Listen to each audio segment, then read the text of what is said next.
He has a wife and 2 children, so you can sleep in the basement, my mother announced, stepping over my threshold as moving men hauled a massive headboard toward my master suite. When my father quietly admitted he had just drained the $100,000 medical fund I built for his open heart surgery to bail out my brother, they expected me to pack my bags and surrender my home. I did not move a single inch. Instead, I pulled out my phone and started a recording that would eventually send 2 of them to federal prison. Before I continue this story, let me know where you are watching from in the comments below. Hit like and subscribe if you have ever had to stand up to entitled family members who tried to take advantage of your hard work. My name is Paige, 33 years old, and I work as a certified public accountant specializing in corporate fraud investigation. My job is to follow the money, find the lies, and dismantle financial schemes. I deal with cold, hard facts all day. I never expected that my most complex and devastating case would involve my own parents and my older brother. It was a quiet Saturday morning. I was standing in the kitchen of the home I had purchased entirely on my own, sipping a cup of dark roast coffee and enjoying the rare silence of my weekend. I had worked 80-hour weeks for years to afford this beautiful 4-bedroom property in a quiet tree-lined suburb. The house was my sanctuary, a physical representation of my independence from a family that had always viewed me as a convenient afterthought. The peace shattered when the deep vibrating rumble of a heavy diesel engine shook my front windows.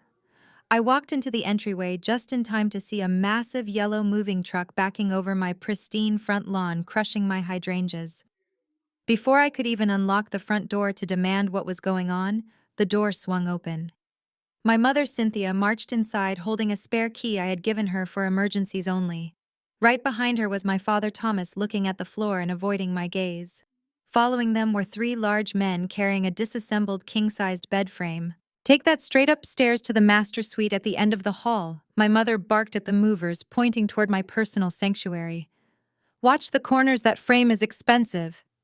I stepped directly onto the bottom stair, blocking their path. I set my coffee mug on the banister, keeping my posture completely relaxed, even though my heart was hammering against my ribs. "What exactly do you think you are doing, Mom?"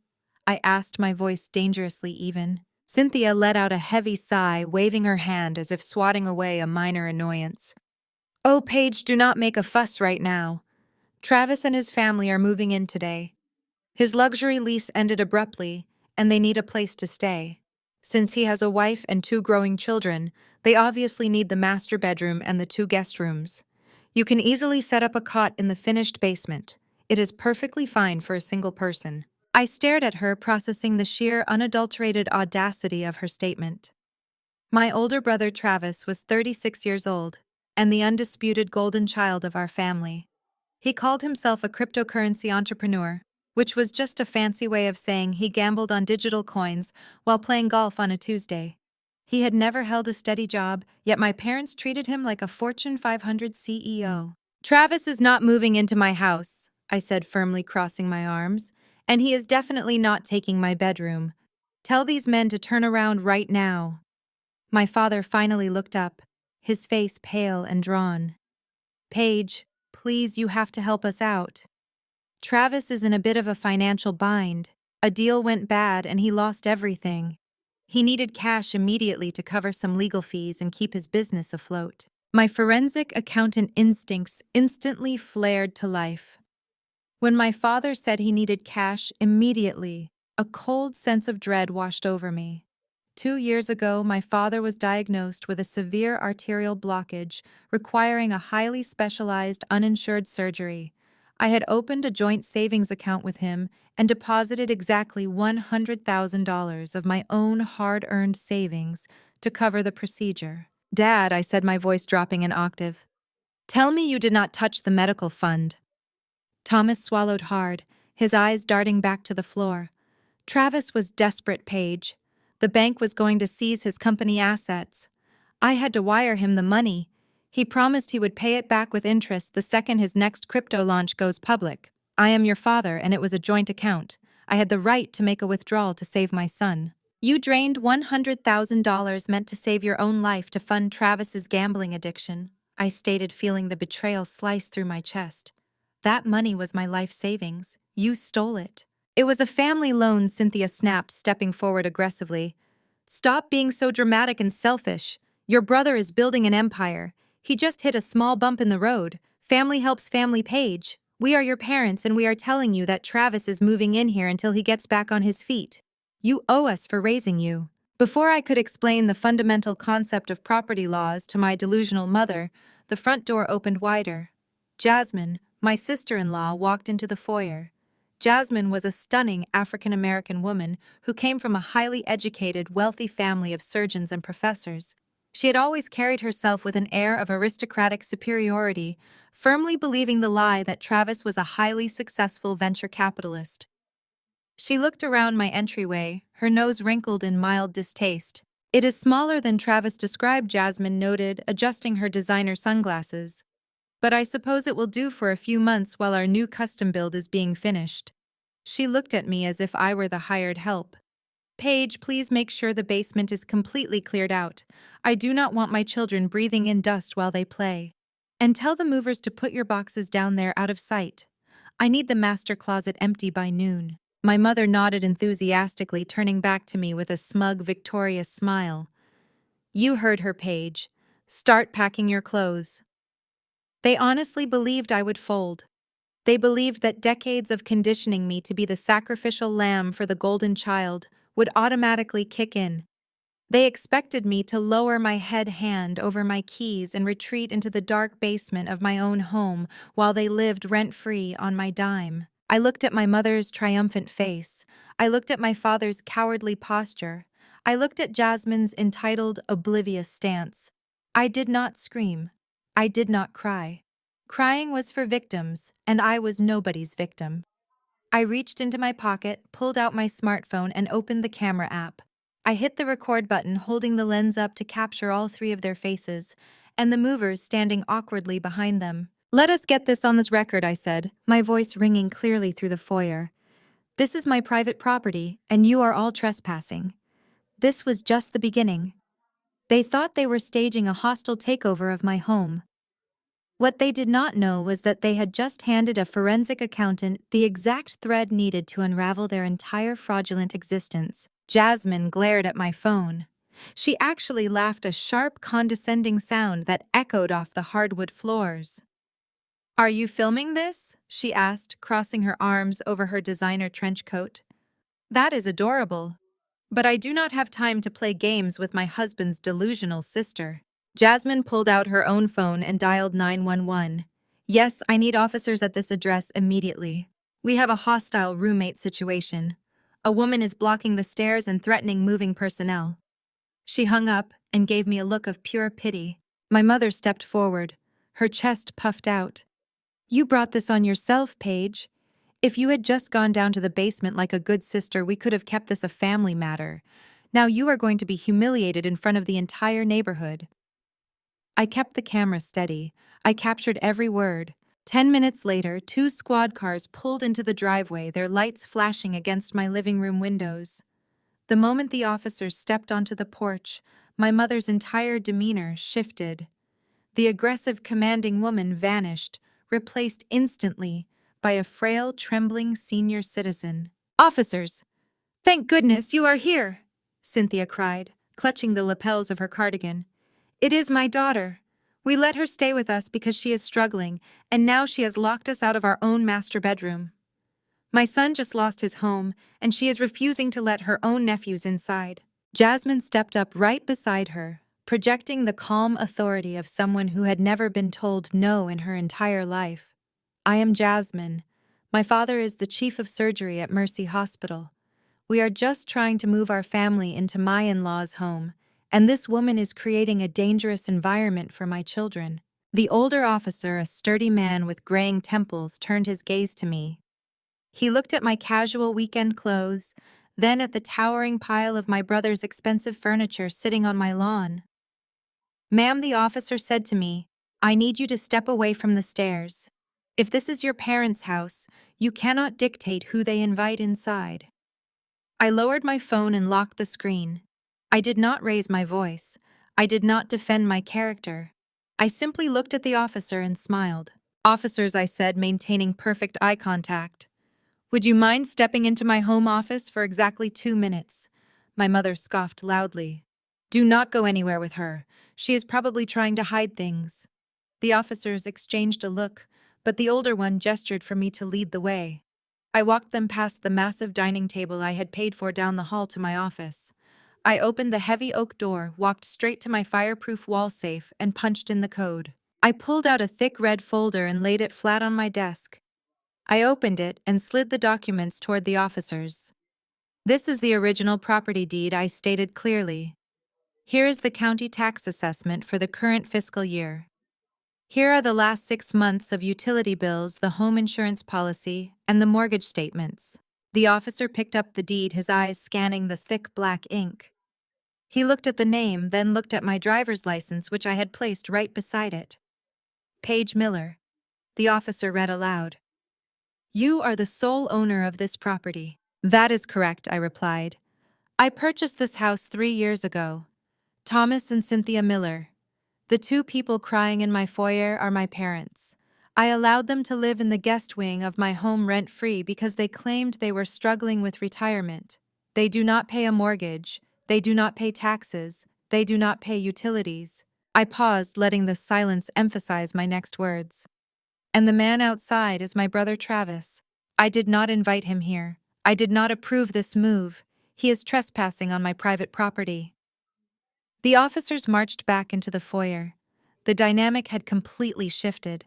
My mother had a tissue pressed to her eyes, ready to resume her performance, but the older officer held up his hand.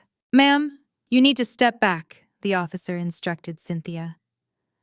Then he turned to the moving crew, who were still awkwardly holding the footboard of Travis's bed. Put it down, the officer ordered. Take it back to the truck. This move is over.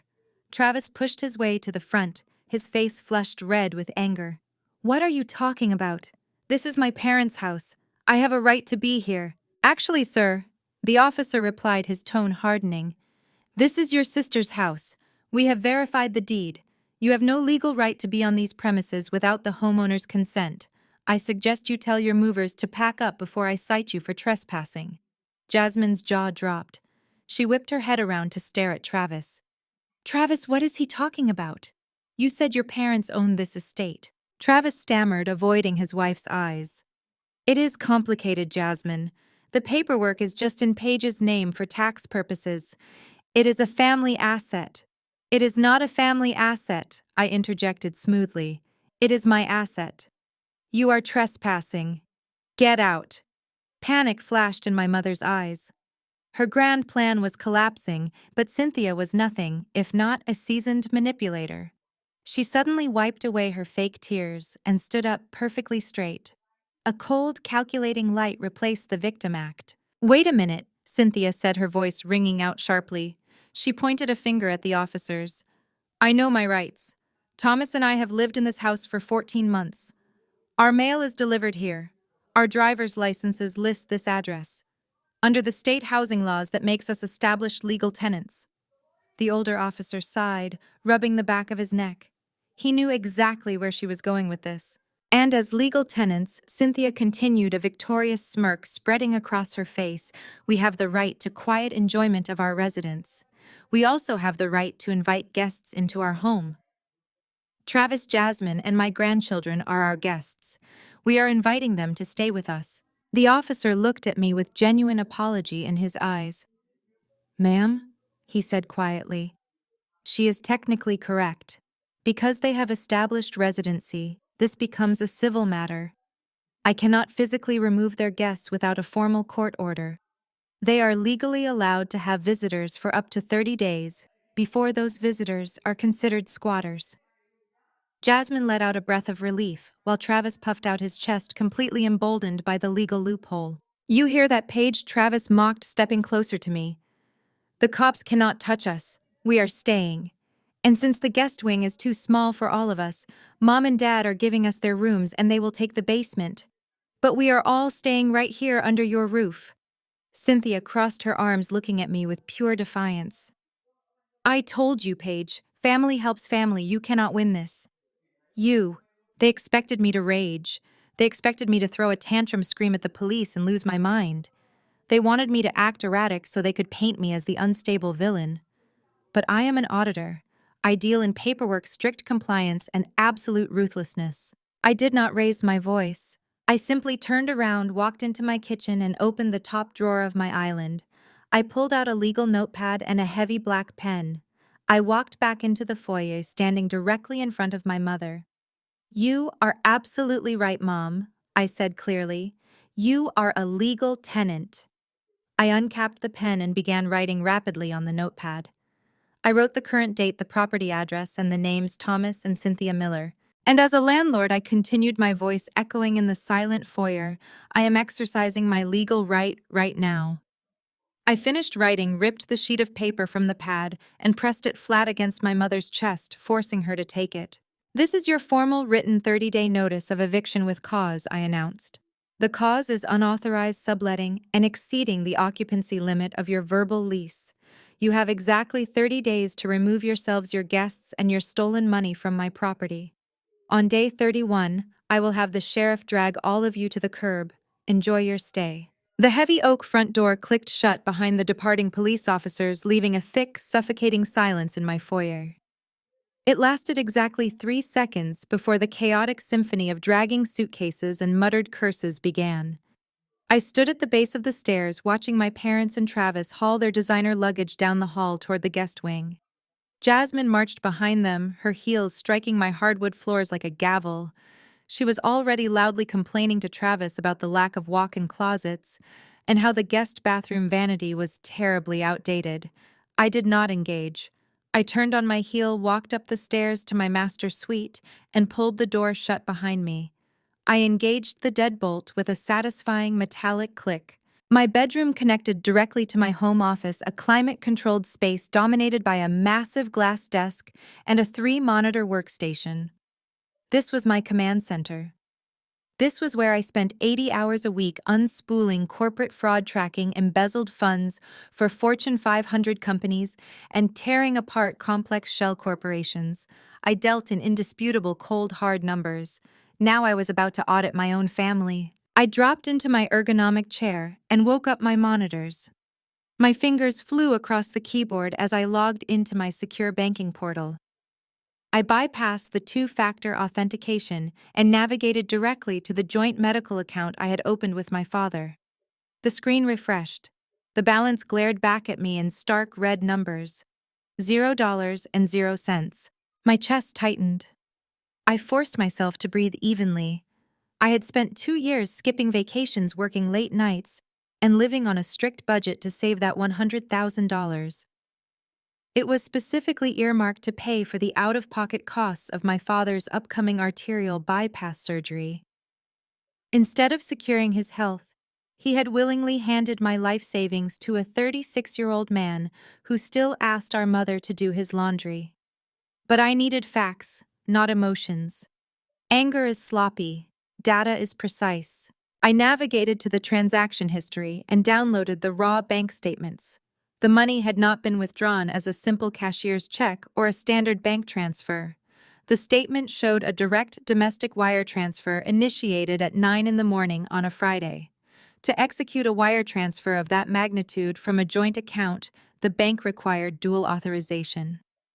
My father had either convinced a negligent teller to bypass the security protocol, or he had blatantly forged my signature on the authorization forms. Knowing my father's desperation when it came to his golden boy, I knew it was the latter. I pulled the routing and account numbers from the digital wire receipt.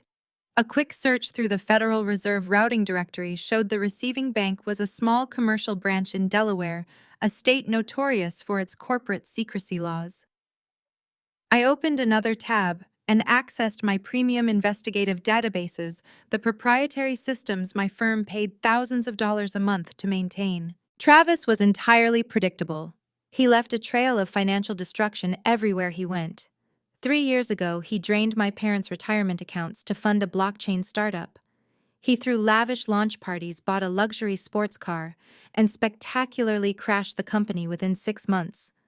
My parents hid that bankruptcy from the rest of the family.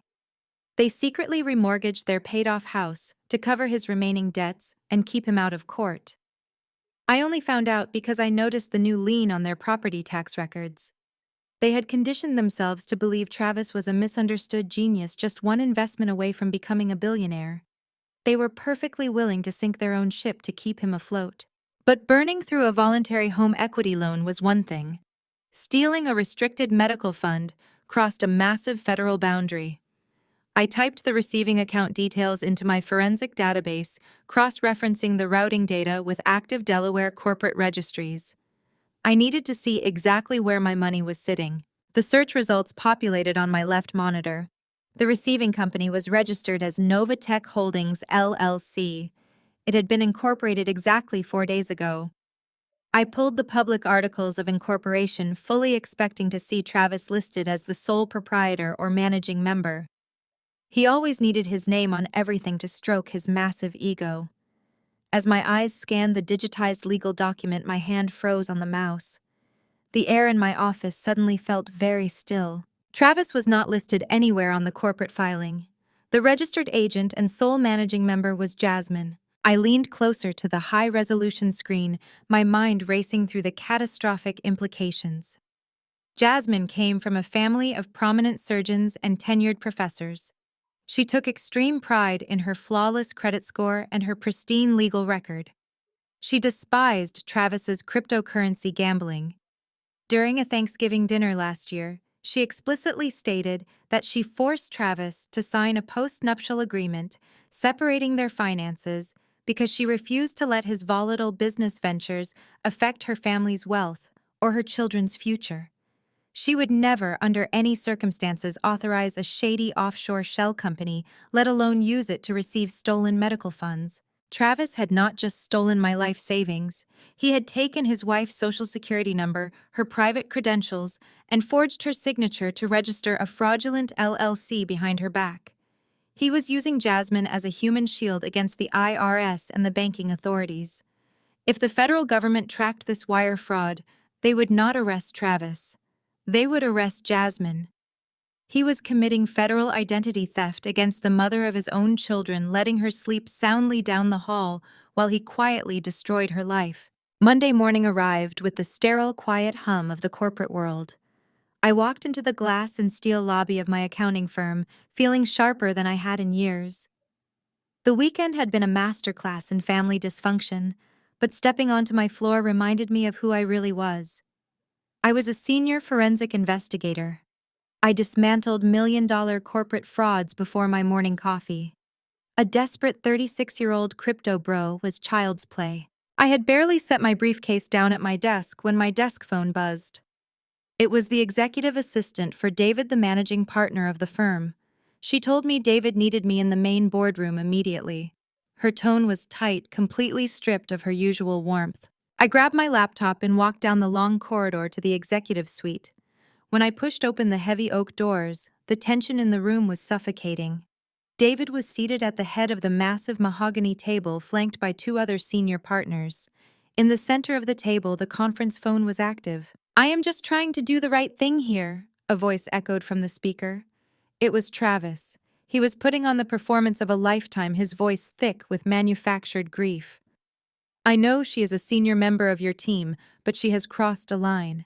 My father needs life-saving heart surgery next month, and Paige completely drained his medical fund. $100,000 gone. She took it to fund her own lavish lifestyle.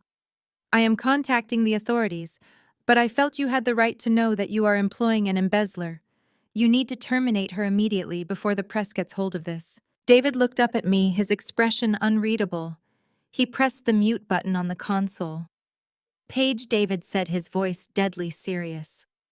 "Care to explain why a man claiming to be your brother is currently accusing you of grand larceny on a recorded line?" I did not flinch. I did not rush to defend my character or cry about how unfair my family was being. I simply walked over to the presentation podium, connected my laptop to the boardroom display screen, and pulled up the encrypted files I had compiled over the weekend. I served my parents and my brother with a 30-day eviction notice on Saturday morning. I stated calmly, projecting my voice so it carried authority. My brother is currently facing massive financial insolvency due to a series of failed cryptocurrency ventures. He is attempting to leverage my career to force me into dropping the eviction. He is lying, but more importantly, he is incredibly sloppy. I tapped my keyboard. The massive screen on the wall illuminated, displaying the official bank records I had legally obtained as the joint account holder. The funds did not go into any account associated with me, I explained, pointing a laser pointer at the highlighted transaction. As you can clearly see, $100,000 was wired out of the medical fund at 9 in the morning last Friday. The authorization signature was forged by my father to bypass the dual consent requirement. I advanced to the next slide, bringing up the Delaware State Corporate Registry. The money was deposited into a newly formed shell company called Novatech Holdings, LLC. Travis is the shadow operator of this company, but he did not register it under his own name. He registered it using the Social Security number and private credentials of his wife Jasmine entirely without her knowledge. I have already filed a preliminary report with the federal authorities regarding the wire fraud and the identity theft. The boardroom remained dead silent for a moment as the three senior partners absorbed the digital paper trail. David, a man who had spent 30 years hunting down offshore accounts and untangling corporate embezzlement schemes, leaned back in his leather chair. A slow, genuine smile spread across his face. He unmuted the conference phone. Travis David said, his tone dripping with absolute professional disdain.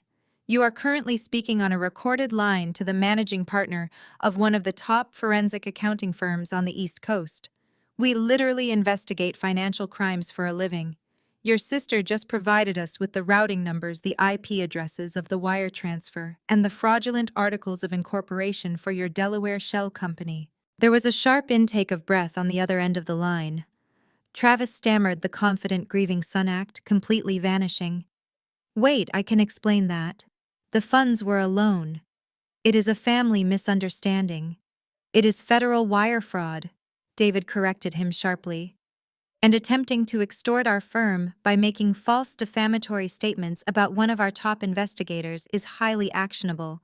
Do not ever call this office again. David reached forward and disconnected the call, cutting off Travis mid-sentence. He looked at me, shaking his head in disbelief. I have seen amateur hour before page, but your brother takes the prize. Do you want our corporate legal team to draft a cease and desist? We can bury him in so much litigation he will never see daylight. I closed my laptop. Thank you, David. But I think the federal government is going to handle him just fine. I just need to make sure my house is protected until the eviction goes through. I returned to my desk feeling a massive surge of adrenaline. Travis had tried to destroy my livelihood and was humiliated in front of the most powerful people in my industry. But I knew Travis. He was a cornered animal driven by ego and a desperate need for cash. Humiliation would only make him more reckless. I sat down and logged into the firm's advanced credit and asset monitoring software. Since my house was currently occupied by hostile entities, I had placed a maximum security alert on my property title, my social security number, and all associated addresses. I wanted to know if Travis even breathed near my financial footprint. For the next 2 hours, I buried myself in my client work, analyzing a pharmaceutical merger. The morning was quiet. Then, right before lunch, an urgent red banner flashed across my secondary monitor. An automated high-priority alert tied directly to my residential address. I clicked the notification, my eyes quickly scanning the populated data. My blood ran completely cold. Travis was not just trying to replace the $100,000 he stole. He was trying to cash out completely before his entire fraudulent empire collapsed. He had just submitted an application for a $500,000 commercial bridge loan through a high-risk subprime lender. It was the kind of lender that did not ask too many questions as long as the collateral was solid. And the collateral was what made my stomach turn. Travis had listed my 4-bedroom house as the primary collateral for the $500,000 loan. He had submitted a digitally altered property deed to the lender, a fraudulent document that named him as the 50% co-owner of my estate. He was trying to leverage my home to get $500,000 in liquid cash, leaving me holding the bag when he inevitably defaulted and fled the state. I immediately flagged the fraudulent commercial loan application with the major credit bureaus and placed a hard freeze on my property title. Travis's desperate attempt to leverage my home was blocked before the subprime lender could even generate the preliminary paperwork. I compiled the digital footprint of his forged deed and forwarded the entire packet directly to the FBI's white-collar crime division. Travis was rapidly digging his own grave, and I was perfectly content to hand him the shovel. But while I dealt with federal felonies up in my office, my mother was busy orchestrating a domestic ambush downstairs. I walked down the sweeping staircase on Wednesday evening, intending to grab a quick glass of water, only to find my formal dining room completely transformed. My mother had brought out her expensive china, polished the good crystal, and set the table for a feast. The rich scent of roasted lamb and rosemary filled the air. Sitting at the center of my dining table drinking wine from my glasses were Dr. Marcus Vance and Dr. Helen Vance, Jasmine's highly esteemed parents. Marcus was the chief of surgery at Mercy Hospital, a man known for his steady hands and imposing presence. Helen was a tenured professor of pediatric medicine. They were intelligent, wealthy, and deeply protective of their daughter's pristine reputation and social standing. Travis and Jasmine sat across from them wearing matching expressions of solemn manufactured hardship. My parents anchored the ends of the table, looking like weary martyrs. The moment I stepped into the room, the polite hum of conversation stopped dead. Cynthia plastered on a tight, sorrowful smile, gesturing to the only empty chair. "Paige, darling, join us," my mother said, her voice dripping with artificial sweetness. "We are having a little family meeting." I took the empty seat, keeping my posture completely relaxed. I did not touch the food. Marcus cleared his throat, adjusting his tailored cuffs. He adopted the gentle, authoritative tone he likely used to deliver devastating news to the families of his patients. Page Marcus began folding his hands on the table. "Your mother asked us here to help mediate this unfortunate situation. We understand tensions are running high right now, but family disputes should not end in evictions and homelessness. We are all reasonable adults here." Helen chimed in, nodding sympathetically. "Jasmine is completely beside herself. The boys need stability right now. Your mother mentioned you are living in this massive house entirely alone. Surely a successful single woman does not need 4 bedrooms while her own nephews are displaced. We just want to find a fair compromise that keeps the family together." Cynthia seized the opening, instantly placing a hand over her heart. "She is just so bitter, Helen. I raised her to share, I raised her to value family, but she has become completely obsessed with money and property. She would rather see her own flesh and blood out on the street than share this empty space. It is unnatural to be this selfish." Travis gave a deep theatrical sigh, staring mournfully down at his plate. Jasmine reached out and patted her mother's hand, looking at me with pure disdain. "We just want a safe place for the children to sleep, Mom. Travis is working so hard on his new venture, and Paige is actively trying to sabotage us just because she is unhappy in her own life." I looked at the 6 people sitting around my table. 4 of them were actively complicit in financial fraud, and 2 of them were completely blind to the catastrophic disaster sitting right next to them. They expected me to defend myself. They wanted me to justify my single status, to argue about my right to live in the home I purchased with my own money, to get defensive and emotional. But I am an auditor. I do not deal in emotion. I deal in hard data. I did not raise my voice. I did not argue with my mother's petty insults. I turned my attention entirely to the 2 doctors. "Dr. Vance," I said, my voice cutting cleanly through the thick layer of guilt tripping in the room. "I appreciate your concern for your grandson's stability. As a medical professional, you deal in diagnostics. You look at the symptoms to find the underlying disease. Right now, you are sitting at my table treating this eviction as the disease. It is just a symptom." Marcus frowned, his thick brow furrowing as he exchanged a quick, uncertain glance with his wife. "I do not follow you, Paige. Travis did not just lose his luxury lease because of a bad investment," I stated, locking my eyes directly on Marcus. "He is currently facing catastrophic insolvency. 4 days ago, my father stole $100,000 from a joint medical account to bail him out. But that is not why I am evicting them." My father turned pale, gripping the edge of the table. Cynthia opened her mouth to interrupt, but I held up a single finger, silencing her instantly. I am evicting them. I continued, my tone completely conversational, because Travis took that stolen cash and wired it to a newly formed Delaware shell company. Jasmine looked confused, her perfectly sculpted eyebrows pulling together. Travis shifted in his chair, his sudden panic radiating across the table. I kept my eyes locked on the chief of surgery. Did Travis mention why he needed to wire $100,000 in stolen funds to an offshore LLC registered entirely in your daughter's name? The heavy silver fork in Marcus's hand slipped from his fingers. It hit the fine china plate with a sharp ringing clatter that echoed through the dead silent room. The sharp clatter of heavy silver against fine china hung in the air. Dr. Marcus Vance did not break eye contact with me.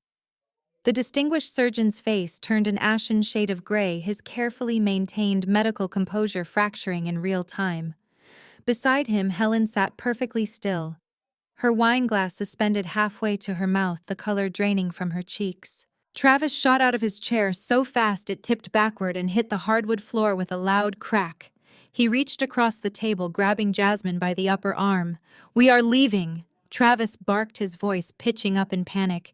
"She is insane, Jasmine. She is making all of this up because she is bitter about the eviction. Do not listen to a single word she says." Jasmine yanked her arm out of his grasp with violent force. "Do not touch me!" She snapped, her aristocratic poise vanishing into pure, unadulterated fury. She turned her piercing gaze back to me. "What LLC page? Tell me exactly what you are talking about." "She is lying," Travis shouted, moving to physically block Jasmine's view of me. "Mom, tell them she is lying." Cynthia immediately jumped to her feet, her hands fluttering defensively as she rushed to intercept the collapsing narrative. "Paige, stop this nonsense right now. You are ruining a beautiful dinner with your jealous delusions. You have always tried to tear your brother down." I did not engage with their theatrics. I reached into the interior pocket of my blazer, pulled out the tri-folded bank statements and the printed Delaware corporate registry filings I had prepared, and slid them smoothly across the polished mahogany table directly to Marcus. Marcus snatched the papers before Travis could intercept them. Helen leaned in, reading over her husband's shoulder. As highly educated medical professionals, they were trained to process complex high-stakes data quickly. It took them less than 30 seconds to understand the absolute catastrophe unfolding in front of them. "Nova Tech Holdings." Marcus read aloud, his voice dangerously low, trembling with a quiet, lethal rage. "Registered Agent Jasmine Vance. Sole Managing Member Jasmine Vance. Filed 4 days ago." He looked up at Travis, his eyes narrowing into a glare that could cut glass. "My daughter has been at a pediatric conference in Chicago for the last 5 days. She has not signed any corporate filings." "It is a placeholder," Travis stammered, sweating profusely now, his eyes darting toward the exits. "It is just a tax vehicle for my new venture. I used her name temporarily because my credit took a hit, but it is totally above board. You used her social security number to create a shell corporation to receive stolen medical funds." I corrected him, keeping my tone perfectly clinical. "That is not a tax vehicle. That is identity theft. And you made her the sole target for the IRS and federal banking authorities when the audit triggers." Jasmine covered her mouth, a look of pure horror washing over her features. She looked at Travis as if he were a complete stranger. Her father's pristine medical reputation, her own flawless credit, her entire perfectly curated life was suddenly tied to a fraudulent offshore account. Thomas finally broke. My father, who had sat silently while my mother and brother berated me, suddenly slammed his hands onto the table. "Paige, please, you have to stop this," he begged, his voice cracking. He looked physically ill. His shoulders slumped as he stared at the remaining printed bank statements near Marcus's plate. "Stop what?" "Dad," I asked, tilting my head. "Auditing my own bank account. The one you drained." It was the only way, Thomas pleaded, tears welling in his eyes. Travis was going to lose everything. The subprime lenders were threatening to seize his assets and ruin his business. I went to the bank on Friday morning to transfer the money, but the teller told me large wire transfers required both account holders to be present or to have signed authorization. He swallowed hard, wiping a trembling hand across his forehead. So I signed the form for you. I authorized the wire transfer myself. I knew you would say no because you do not understand how business works. You do not understand how much pressure your brother is under. But I am your father, Paige. I raised you. I gave you everything. I had the right to make that decision to save my son. Cynthia nodded vigorously, rushing to stand behind Thomas and rub his shoulders. He did it for the family, Paige. Travis has just had some bad luck with his investments, but he is going to pay it all back with interest. We have always bailed your brother out when he needed it. That is how families survive. I stared at them, absorbing the staggering depth of their delusion. For years, I had watched them empty their savings, remortgage their home, and sacrifice their own retirement just to fund Travis's failures. They had conditioned themselves to believe that ruining themselves for the golden child was an act of noble parenting. But demanding that I sacrifice the money meant to keep my father alive and expecting me to accept a forged signature on a joint account. That was a new level of sickness. You forged my signature on a bank authorization form to steal $100,000, I stated, making sure the words hung clearly in the air for Marcus and Helen to hear. Blood is thicker than water, my mother shrieked, slamming her fist on the table, rattling the fine china. You are his daughter, and Travis is your brother. You will forgive this and you will drop this ridiculous eviction because family forgives. You do not bring outsiders into our financial business. Jasmine stood up her chair, scraping loudly against the floor. She looked at her parents. We are leaving. I am calling my attorney the second we get in the car. I am taking the boys and going to your house. Travis panicked, reaching for her again. Jasmine, baby, wait, we can fix this. It is just a family dispute. Paige is just going to let it go. Right, Paige. Tell them you are dropping it. He looked at me with wild, desperate eyes, expecting the sister he had bullied and stolen from his entire life to quietly sweep his crimes under the rug to save the family peace. My parents stared at me, fully expecting my compliance, waiting for me to fold and assume my traditional role as the family's sacrificial lamb. I stood up from the table, smoothing the front of my blazer. I looked directly into my father's tear-filled eyes, then shifted my gaze to Travis. Forging my signature on a cross-state wire transfer isn't a family dispute, Dad, I said, my voice dropping to a dead, icy calm. It is federal wire fraud, and I reported it to the FBI at 8 o'clock this morning.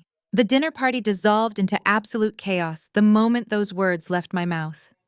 Marcus practically shoved his chair backward, dragging a pale, shaking Jasmine out of the dining room, while Helen followed closely behind, muttering furiously into her cell phone. Travis fled right behind them, abandoning my parents at the table.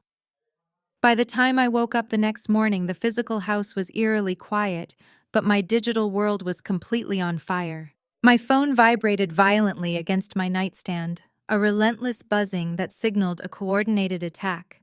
I picked it up and found 74 unread messages, almost all of them from extended family members I had not spoken to in years.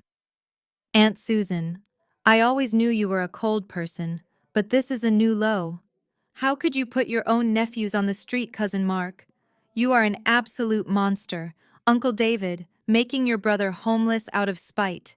You are dead to us. I did not reply to a single one. I opened my social media feeds to find the source of the sudden outrage. It did not take long. Travis had spent his night backed into a federal corner and decided his only remaining defense was the court of public opinion. He had posted a 7-minute video that was already going viral across multiple platforms. I sat up in bed and hit play. Travis was sitting in the front seat of his car, the lighting intentionally dim, his eyes red and puffy. He was putting on the performance of a lifetime. He looked directly into the camera, his voice shaking with manufactured devastation. I never thought it would come to this, Travis said, wiping a perfectly timed tear from his cheek. My own sister, a wealthy corporate executive, is using her power and privilege to destroy my family. We hit a rough patch financially. I admit that. But instead of helping us, she is legally evicting us. She is rendering my beautiful, hardworking African-American wife and my two innocent boys completely homeless out of sheer malice. He paused, letting the racial dynamic hang in the air heavily and deliberately. He knew exactly what he was doing. He was weaponizing Jasmine's race to paint me as a wealthy, oppressive villain and himself as the tragic victim of systemic and familial cruelty. He did not mention the $100,000 he stole. He did not mention the fraudulent Delaware shell company. He did not mention that he forged our father's signature or that he tried to leverage my house for a subprime loan.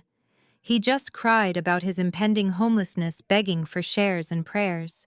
I locked my phone and walked downstairs to get my morning coffee. The federal government moves at its own pace, but public humiliation moves at the speed of light. I needed caffeine before I dismantled his little smear campaign. When I walked into my kitchen, however, I found my mother actively tearing it apart. Cynthia had pulled 4 large moving boxes onto the marble island. She was aggressively wrapping the cord around my Breville espresso machine and shoving it into a box. My Vitamix blender, my high-end toaster, and my expensive Dutch oven were already packed away. She was literally dismantling my kitchen. "Morning, Mom," I said, leaning against the doorframe. "Are you packing for your move, or are you just committing petty theft before breakfast?" Cynthia snapped her head up, her face flushed with furious exertion. "You do not deserve these things, Paige. If you are going to treat this family like garbage, if you are going to act like a monster and throw your brother to the wolves, I am making sure you do not get to enjoy the comforts of a home. I am taking these appliances back to my house. You can buy your own." "I bought all of those appliances myself," I stated calmly. "You are currently stealing thousands of dollars worth of property while standing directly under a high-definition security camera." I pointed to the small black dome mounted in the corner of the ceiling. "You have about 10 seconds to unpack my property before I add domestic burglary to the list of charges this family is racking up this week." Cynthia froze her hands gripping the espresso machine. She looked at the camera, then back at me, her chest heaving. "You are psychotic," she hissed. "You are truly sick in the head. Travis is right about you. Everyone is seeing the real you this morning." She dropped the espresso machine back onto the counter with a heavy thud, grabbed her purse, and stormed out of the kitchen, muttering curses under her breath. I calmly plugged my espresso machine back in, ground my beans, and pulled a double shot. The house was finally quiet again. I took my coffee to the island, opened my laptop, and pulled up my secure email portal. Travis wanted to play the victim on the internet. He wanted to manipulate the narrative and send a mob of angry relatives after me. But Travis forgot who he was dealing with. I did not need to make a tearful reaction video. I did not need to defend my character to Aunt Susan or Cousin Mark. At 8:30 that morning, the FBI agent assigned to my case had sent me an automated docket update. The federal subpoena had officially been filed and stamped by a federal judge. I opened Travis's viral video. It had reached over 50,000 views. The comment section was a cesspool of outrage, with strangers calling for my job and demanding justice for Travis and Jasmine. I took a high-resolution screenshot of the official federal court docket. The document clearly displayed Travis's full legal name, the filing date, and the specific charges: wire fraud and identity theft. I did not write a lengthy explanation. I did not defend myself. I simply attached the screenshot as a single comment under his video and pinned it.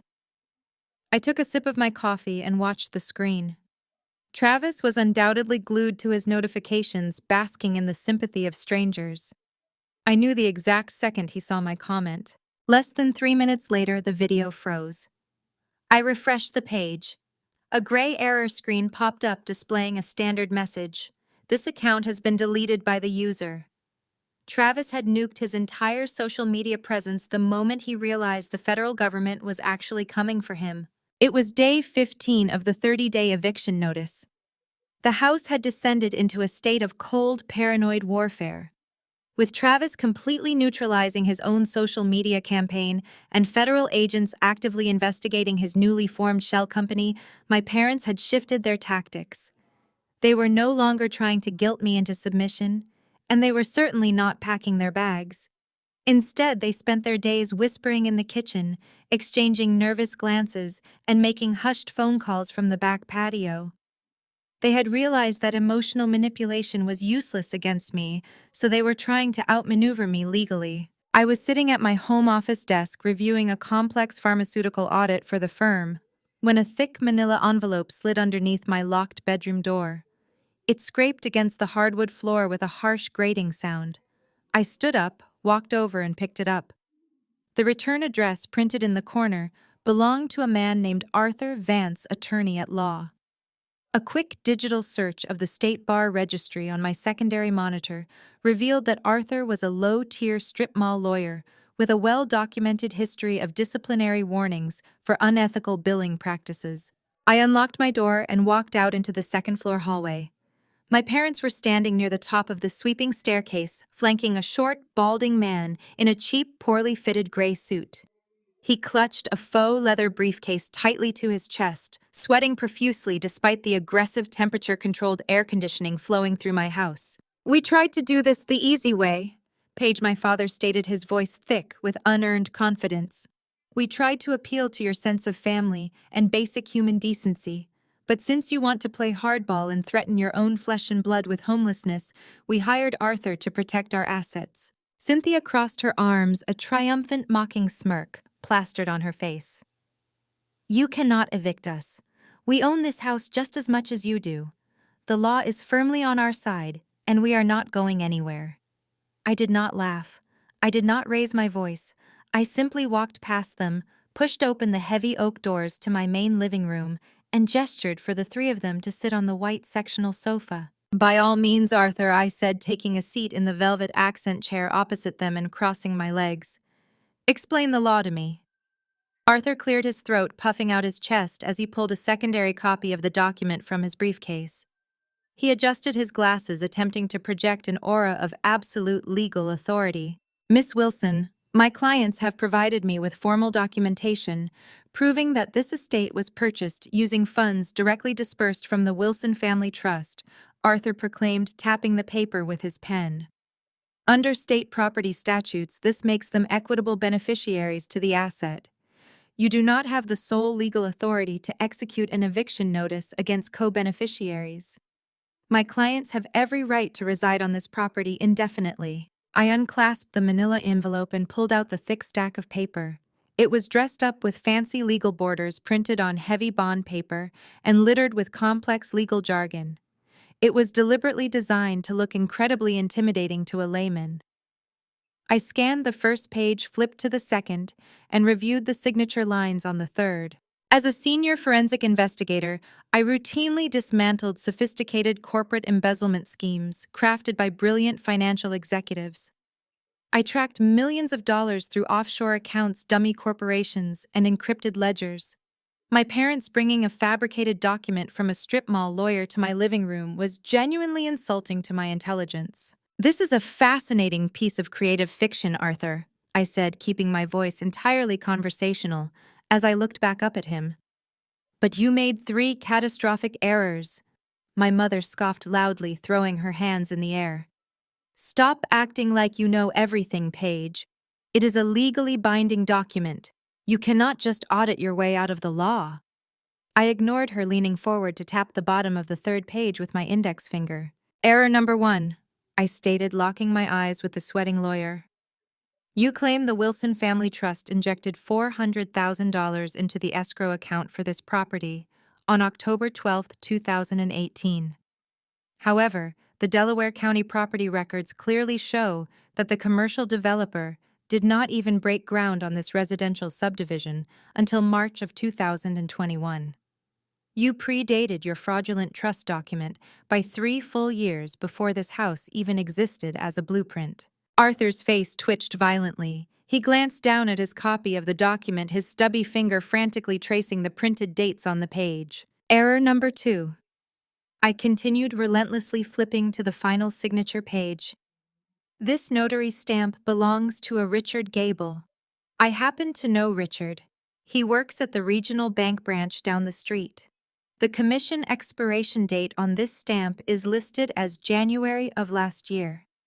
You used an expired invalid stamp to notarize a fabricated real estate document, rendering it completely void in any court of law. Thomas opened his mouth to argue, but the color had already begun to drain rapidly from his face. Cynthia looked back and forth between my father and the lawyer, her triumphant smirk dissolving into pure panicked confusion. And finally, error number 3, I said, folding the document neatly and tossing it back onto the glass coffee table. You presented this fraudulent claim to me across state lines via a federal postal courier earlier today before sliding a secondary copy under my door. That elevates this from a simple, pathetic civil dispute into federal mail fraud. I leaned back in my velvet chair, giving Arthur a cold, clinical smile that offered absolutely no mercy. Submitting a forged real estate document with the explicit intent to establish false ownership carries a mandatory disbarment penalty. Arthur Wurst explained, my tone deadly serious, not to mention the severe criminal charges for conspiring to commit fraud against a private property owner. I already have an active FBI agent on speed dial, currently handling my brother's wire fraud case. Would you like me to patch him in right now so you can explain your brilliant family trust theory to him directly? Arthur went entirely pale. The remaining color drained from his face, leaving him looking like a ghost staring down the barrel of a loaded weapon. He did not say a single word to my parents. He did not attempt to defend his legal strategy or reassure his stunned clients. He simply grabbed his scattered papers, snapped his faux leather briefcase shut with a loud click, leaped off the white sofa, and literally sprinted out of my living room. The heavy oak front door slammed shut behind him, the sound echoing through the massive house, leaving Thomas and Cynthia sitting on the sofa in absolute speechless horror. The heavy oak door slamming shut behind Arthur Vance left a ringing silence in my living room. My parents sat completely paralyzed on the white sectional sofa, staring at the empty space where their legal savior had been standing just seconds before. I did not offer them a parting word. I simply picked up my files, turned my back on them, and walked up the sweeping staircase to my master suite. The eviction countdown was at 15 days, but the psychological war was already over, or so I thought. A cornered animal is the most dangerous kind, and Travis was entirely out of options. His fake trust document was dead on arrival. His wife had taken their children and fled to her parents' house in absolute disgust. The FBI was actively reviewing the wire fraud and identity theft files I had handed them. He had no money, no leverage, and no allies left except for our parents, who were currently realizing they had backed a sinking ship. I knew Travis better than anyone. He possessed a toxic combination of extreme arrogance and profound stupidity. He would not accept defeat gracefully. He would look for a shortcut, a way to manually erase the problem. And in his desperate mind, the problem was not his actions, it was the data I possessed. At exactly 2 a.m., I was sitting at the massive marble island in my kitchen, sipping a cup of chamomile tea in complete darkness. The house was dead silent save for the low hum of the refrigerator. My tablet was propped up against a fruit bowl, illuminating my face with a soft blue glow. The screen was split into a grid of 4 high-definition night vision camera feeds. I had installed the hidden system months ago when my parents first moved in, strictly to protect my assets from this exact breed of entitlement. On the top left quadrant of the screen, a shadow moved in the second-floor hallway. I took a slow sip of my tea, watching intently. It was Travis. He was dressed in dark sweatpants and a black hoodie, creeping barefoot across the hardwood floor toward the east wing of the house, toward my locked home office. He paused in front of the heavy mahogany door, looking over his shoulder to ensure the long hallway was empty. He pulled a flat metal tool from his pocket, a crude lock-picking tension wrench he likely bought online, and inserted it into the keyhole. It took him less than 40 seconds to force the basic tumbler open. It was a standard interior door lock, one I had intentionally left unupgraded. I tapped the screen, switching to the camera mounted discreetly inside the office. Travis slipped into the room, closing the door softly behind him. He pulled a small pen light from his pocket, sweeping the narrow beam across my dual monitor setup and down to the floor. His target was obvious. Sitting directly beneath my glass desk was a sleek black server tower. It was humming softly, a series of green LED lights blinking on the front panel. To anyone else, it looked like a high-capacity data storage hub. Travis dropped to his knees, panting heavily. I watched the audio feed spike as he cursed under his breath, fumbling with the thick cluster of cables at the back of the machine. He did not bother trying to log in or access the files. He just wanted to destroy the physical hardware. He grabbed the cables, yanking them out of their ports with brutal, frantic force. He wrapped his arms around the heavy metal casing, lifted the entire server tower off the floor, and clutched it tightly to his chest. He stood up, his face illuminated by the moonlight filtering through the office blinds. He looked triumphant. In his desperate, fractured mind, he believed he had just stolen the master files. He thought he was walking out of that room with the bank statements, the Delaware corporate registry documents, the forged wire transfer authorizations, and all the preliminary evidence I had submitted to the federal authorities. He thought he had just saved himself from federal prison. I watched him slip back out into the hallway, cradling the heavy tower like a newborn baby. He began making his way down the back staircase, heading toward the guest wing on the ground floor. To get there, he had to pass directly through the kitchen. I sat perfectly still in the dark, waiting. The soft padding of his bare feet echoed on the tile floor as he entered the kitchen. He was moving quickly, his breathing ragged from the weight of the metal box. He was halfway across the room when I reached out and flicked the switch for the island pendant lights. 3 brilliant halogen bulbs flared to life, flooding the kitchen with blinding white light. Travis stopped dead in his tracks, freezing like a deer caught in headlights. The heavy server tower nearly slipped from his grasp. He blinked rapidly, his eyes struggling to adjust to the sudden brightness. When his vision cleared, he saw me sitting calmly at the island, my hands wrapped around a steaming mug of tea. "Long night, Travis," I asked, my voice smooth and conversational. He stared at me, his chest heaving. Panic flashed across his face, quickly replaced by a vicious, cornered glare. He tightened his grip on the black metal tower, stepping backward toward the hallway. "You leave me no choice, Paige." Travis spat, his voice trembling with adrenaline. "You are trying to ruin my life over a simple family misunderstanding. I am not going to let you hand this over to the feds. I am destroying this. Every single file you have on me is in this box, and it is going straight to the bottom of the lake tonight." I did not stand up. I did not try to stop him. I took another slow, measured sip of my chamomile tea, savoring the warmth. I set the mug down on a coaster and looked at my brother. "Travis," I said, offering him a pleasant, terrifying smile. "You are holding a hollowed-out PC casing that contains a single outdated terabyte hard drive. I filled it entirely with 300 hours of low-resolution cat videos downloaded from the internet." Travis froze, the color draining from his face as his eyes darted from me to the heavy box in his arms. "My actual forensic servers are fully encrypted, housed in a reinforced steel safe in the basement, and backed up to a secure cloud server every 12 hours, I explained, leaning forward slightly. "And the original physical copies of your wire fraud documents. Those are sitting in a bank safety deposit box downtown." Travis opened his mouth, but no sound came out. His arms began to shake under the weight of the decoy machine. I raised my right hand and pointed a single finger toward the ceiling corner directly above the refrigerator. A tiny red LED light was blinking steadily in the shadows. "You just committed felony burglary to steal a decoy drive filled with cat videos," I said, my voice dropping to a precise, lethal whisper. "The real evidence is in a bank vault, and you just gave me crystal clear 4K resolution footage of you committing another major crime to add to your federal indictment packet." Travis dropped the heavy metal tower. It hit the kitchen tile with a deafening crash, the plastic casing fracturing into jagged pieces. He did not say another word. He simply turned and sprinted back toward the guest wing, a panicked, cornered coward fleeing from his own reflection. I finished my tea, stepped over the broken hardware, and went to bed. The next morning, the atmosphere in the house was suffocating. Thomas and Cynthia left before 8 o'clock, muttering something about consulting a real legal expert in the city. They were terrified, scrambling for any remaining lifeline.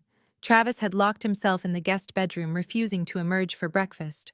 That left only Jasmine and me in the house. I was sitting in the dining room finalizing a quarterly risk assessment for a corporate client when Jasmine walked in.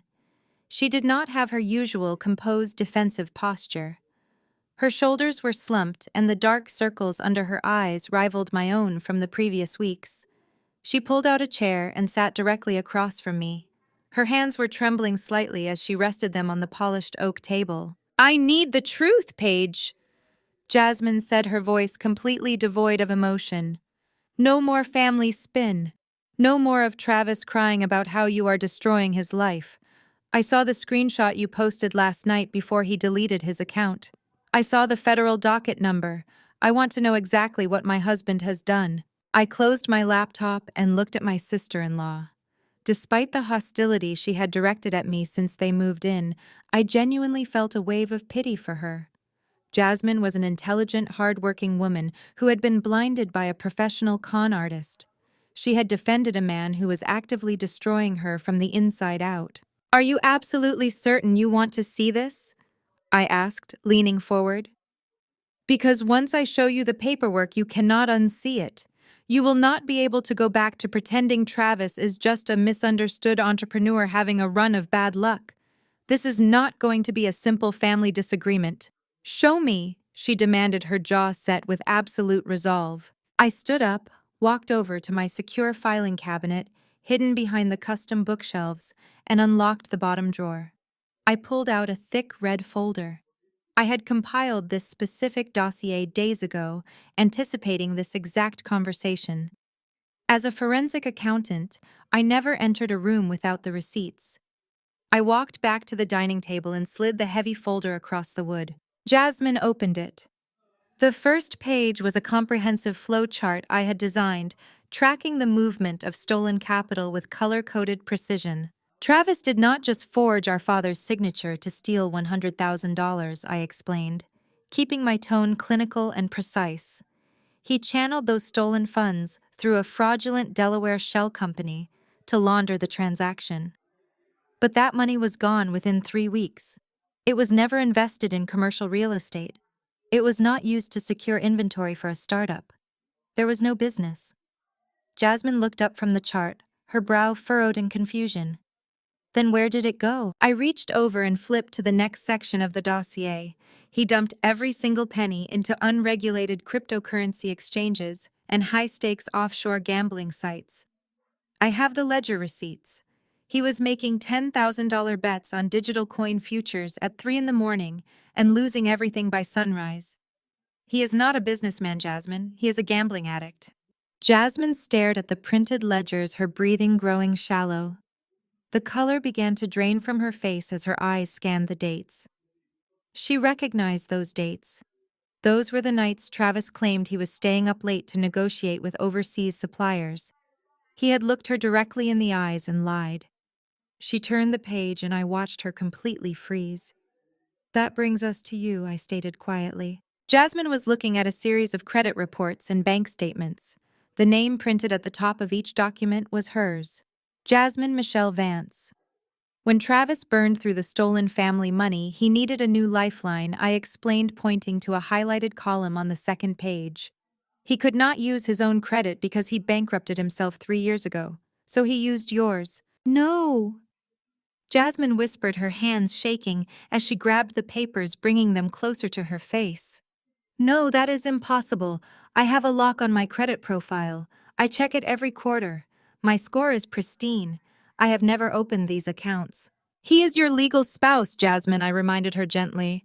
"He knows your social security number. He knows your mother's maiden name. He knows the answers to all of your security questions. He bypassed your credit lock by posing as you over the phone.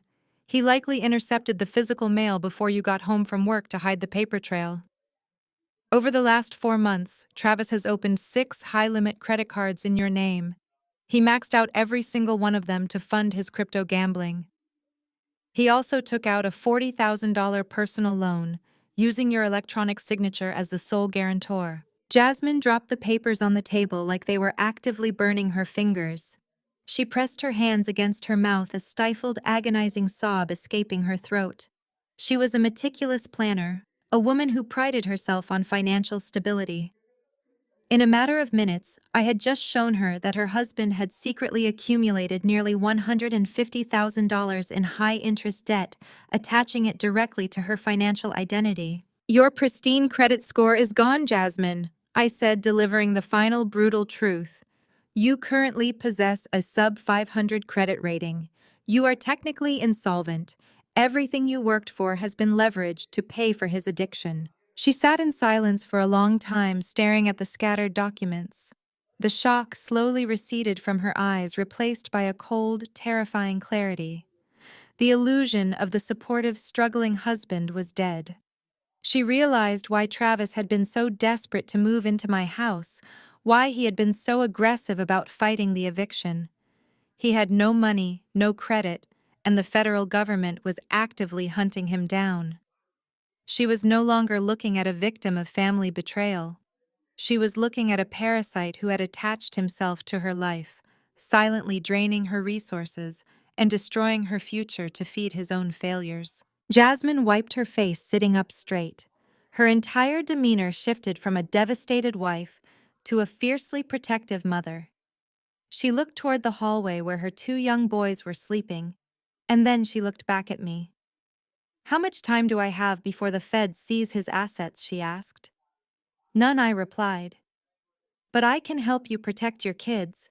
The seventh day following my late-night kitchen revelation with Jasmine was a masterclass in silent coordination. While Travis paced the house drafting fake business proposals, and my parents scrambled to find another strip mall lawyer willing to take a doomed case, Jasmine and I went to work. I connected her with a ruthless divorce attorney who specialized in financial unspooling. We quietly froze her remaining clean assets, rerouted her direct deposits, and legally secured her children's passports. Travis was so consumed by his impending federal indictment that he never even noticed his wife emotionally detaching herself from his sinking ship. By day 22 of the eviction countdown, the desperation radiating from the guest wing was suffocating. I arrived home from the firm just after 6 in the evening. The moment my tires hit the driveway, I noticed two unfamiliar vehicles parked near the garage, a sleek silver Porsche and a pristine black Mercedes. I unlocked the front door and was immediately hit by the scent of roasted garlic and expensive red wine. The house felt warm and loud. Soft jazz was playing from the integrated ceiling speakers in the formal dining room. Travis was apparently hosting a dinner party. I slipped off my heels, swapped them for comfortable house slippers, and walked down the main corridor. Before I could even reach the archway of the dining room, a hand clamped down hard on my forearm. I stopped and looked down. Cynthia was gripping my sleeve, her fingernails digging aggressively into the fabric of my silk blouse. She was wearing a tailored cocktail dress she had clearly purchased with my father's dwindling credit, her face flushed with frantic anxiety. "You need to turn around and go upstairs right now," Cynthia whispered harshly, trying to physically shove me backward toward the foyer. "Travis is entertaining crucial investors. He is securing the capital to replace the money and fix this entire misunderstanding. If you ruin this for him, I swear to God, Paige, I will never forgive you." I looked at the woman who had spent my entire childhood telling me I lacked the charisma to succeed in the corporate world. I did not raise my voice. I simply placed my hand over hers, gripped her wrist, and slowly peeled her fingers off my arm with an icy, unyielding pressure. "Do not ever touch me in my own house again," I stated quietly. I bypassed her stunned form and stepped directly into the dining room. Travis was sitting at the center of my custom mahogany dining table wearing his best tailored suit, pouring a $200 bottle of Cabernet into crystal glasses. Two older men with silver hair and expensive watches sat opposite him. Spread across the table between the catered plates of food were glossy, professionally printed prospectuses bearing the logo of his fraudulent Delaware shell company. Travis was mid-sentence pitching a phantom commercial real estate portfolio when he looked up and saw me standing in the archway. The wine bottle froze in his hand. A dark crimson drop spilled onto the white tablecloth. "Ah, gentlemen," Travis said, his voice pitching up an octave as he scrambled to maintain his facade. "This is my sister Paige. She stays here with us. She is just heading up to her room." The two investors turned around, offering polite, dismissive smiles. I did not go upstairs. I walked straight to the head of the dining table, pulled out the oversized leather armchair, and sat down. I picked up an empty crystal glass and poured myself a generous serving of sparkling water. "I do not stay with them," I said, looking directly at the two men. "I am the sole owner of this estate. My brother and my parents are currently residing in the guest wing under a legally mandated 30-day eviction notice. Today is day 22. The dining room plunged into an absolute suffocating silence. The jazz music playing overhead suddenly felt deafening. The investor sitting closest to me lowered his wine glass, his polite smile completely vanishing as his eyes darted from me to a heavily perspiring Travis. Travis let out a high, strained laugh, wiping a bead of sweat from his forehead. Paige has a very dark sense of humor, gentlemen. We are in the middle of a complex family trust restructuring. You know how sibling dynamics can be when real estate is involved. I reached across the table and picked up one of his glossy prospectuses. I flipped open the cover, scanning the fabricated profit projections. Are you gentlemen aware that the entity listed on this brochure is currently under active audit by the Securities and Exchange Commission? I asked, keeping my tone perfectly conversational. Travis slammed both hands onto the table, the silverware rattling violently. Paige, shut your mouth right now. I ignored his outburst entirely, keeping my eyes locked on the investors. They were no longer looking at Travis.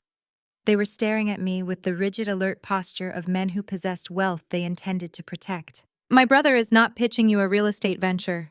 I continued, tapping the financial breakdown on the page. He committed identity theft to forge our father's signature and liquidate a $100,000 family trust. He lost every penny of that capital on offshore cryptocurrency gambling platforms.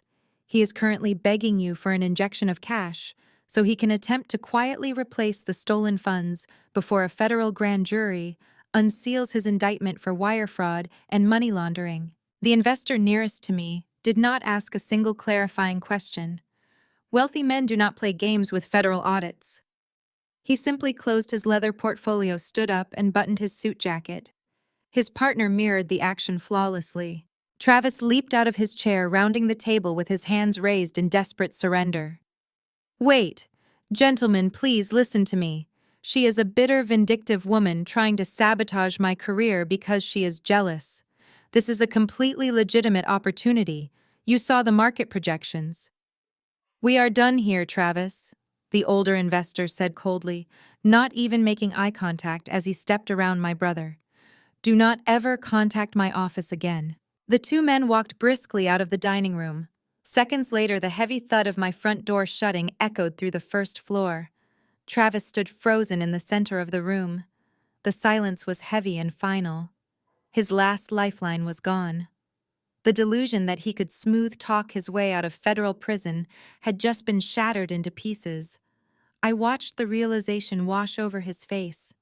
His skin turned a mottled, furious red, the veins in his neck bulging against his starched collar. He let out a guttural, primal scream that shook the crystal glasses on the table. His hands balled into tight fists, his eyes wide and unhinged. You ruined my life! Travis roared, his chest heaving as he lunged across the dining room directly toward me. I braced my feet against the floor, preparing for the impact, but it never came. Before Travis could cross the distance between us, a figure stepped out from the darkened hallway of the kitchen. Jasmine inserted herself physically between me and my brother. She did not flinch, she did not scream, and she did not back down. She planted her feet firmly on the hardwood floor, raised her chin, and stared directly into the eyes of the man who had secretly destroyed her future. Travis froze. The sight of his fiercely loyal wife actively shielding me from his rage shattered whatever remaining fight he had left in him. Jasmine did not raise her voice. She simply looked him up and down with an expression of pure, unadulterated disgust. She told him she had seen the credit reports, she had spoken to the divorce attorney I recommended, and she was done being the collateral damage of his gambling addiction. Within 2 hours, Jasmine had packed her bags, loaded my nephews into her SUV, and driven away into the night. I stood on the front porch and watched her taillights disappear, knowing I had just severed my brother from the absolute last good thing he had in his life. With Travis reduced to a catatonic ghost hiding in his bedroom, my parents were entirely out of options. Their fake trust document was exposed as a federal crime. Their golden boy was facing imminent prison time. They had no money, no leverage, and no allies left to call. By day 28, The atmosphere inside the house was tightly wound, vibrating with the manic energy of cornered animals. The eviction deadline was exactly 48 hours away. I was sitting in the living room on a Tuesday afternoon reviewing a contract on my tablet when my father walked in. Thomas was pale and sweating heavily. He took 3 unsteady steps past the coffee table, gasped loudly, and clutched his chest with both hands. He let out a strained, dramatic groan before collapsing onto the hardwood floor. Cynthia rushed into the room right on cue. She dropped to her knees beside him, her hands hovering over his chest as she unleashed a piercing theatrical scream. "Look at what you have done!" Cynthia shrieked, pointing a trembling finger directly at my face. "You did this to him, Paige. Your absolute cruelty is giving your father a massive heart attack. If he dies on this floor, his blood is entirely on your hands." I did not flinch. I did not drop my tablet. I simply reached into my pocket, pulled out my phone, and dialed emergency services. My voice was completely flat and devoid of panic as I gave the dispatcher my address. I requested an ambulance for a man experiencing a sudden cardiac event, then calmly set my phone on the table. Cynthia was weeping loudly, rocking back and forth while Thomas continued to groan and writhe on the expensive rug. I simply crossed my legs and watched the performance. His coloring was perfectly normal. His breathing, while exaggerated, was completely unlabored. I had audited enough medical fraud cases for pharmaceutical companies to know exactly what physiological distress looked like. My father was putting on a community theater production of a medical emergency to manipulate his way out of an eviction. The paramedics arrived in less than 10 minutes. They rushed into the living room with their equipment, immediately assessing his vital signs and loading him onto a stretcher. Cynthia clung to the EMT's sleeve, sobbing hysterically about how much stress the family had been under. I grabbed my designer trench coat from the foyer and climbed into the back of the ambulance right behind them. The ride to the hospital was a masterclass in emotional blackmail. Cynthia sat across from me in the cramped, brightly lit compartment, tears streaming down her face. She reached out and grabbed my knee, her grip painfully tight. "You have to drop the eviction, Paige," she pleaded, her voice shaking with manufactured terror. "You have to tell him right now that his home is safe. The stress of losing his house is literally stopping his heart. If you tell him he can stay, I know he will recover. You have the power to save your father's life right now. Drop the eviction." I looked from her tear-streaked face to the glowing monitor above the stretcher. I was not a cardiologist, but I knew how to read basic data. My father's blood pressure was slightly elevated, likely from the adrenaline of his own lie, but his heart rate was resting at a perfectly rhythmic, healthy 72 beats per minute. The EKG lines were flawlessly steady. I folded my hands in my lap and stared directly into my mother's eyes. "I am going to wait for a medical professional to diagnose him," I stated coldly. We arrived at the emergency room and they wheeled Thomas directly into a trauma bay. Cynthia tried to physically block me from entering the room, demanding that I wait in the lobby since I was the cause of all this trauma.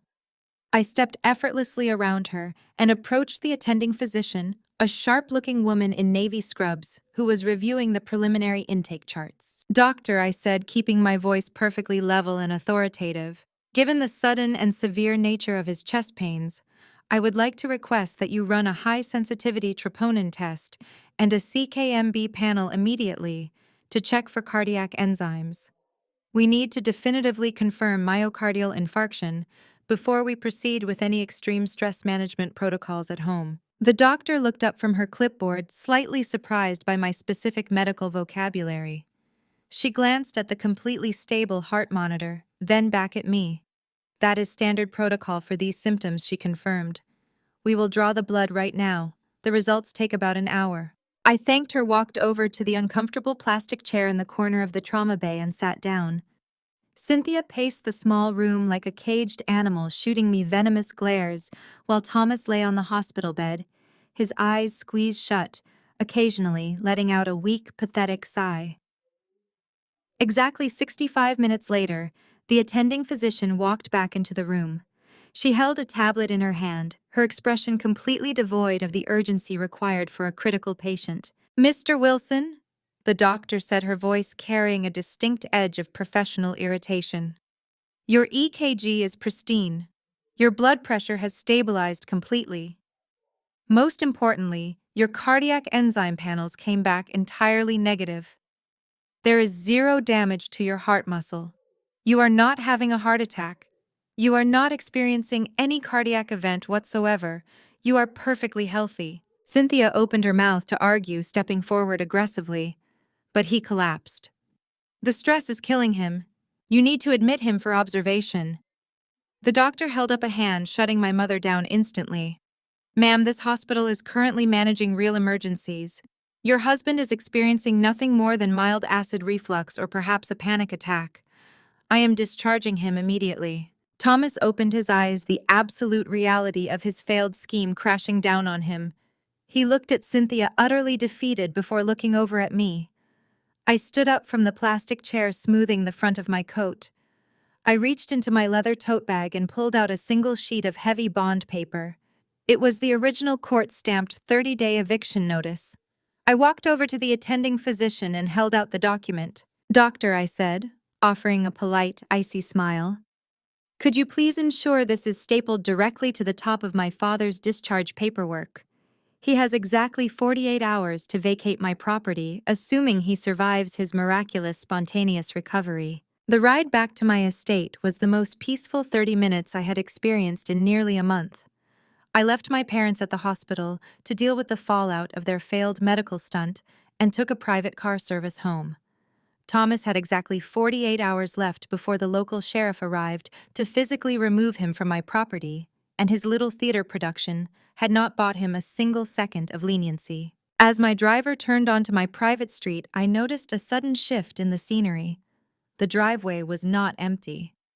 3 massive, pitch-black Cadillac Escalades were idling in a neat row in front of my porch. Their tinted windows obscured the interiors, but the sheer presence of the convoy screamed old untouchable money.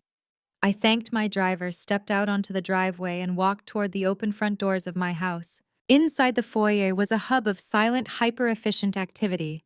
4 men wearing dark tailored suits and earpieces were carrying pristine leather luggage and neatly packed boxes down the sweeping staircase. Standing at the base of the stairs, directing the extraction with the cold precision of an army general, was Jasmine. She was dressed in a sharp beige trench coat, her designer handbag slung over her shoulder.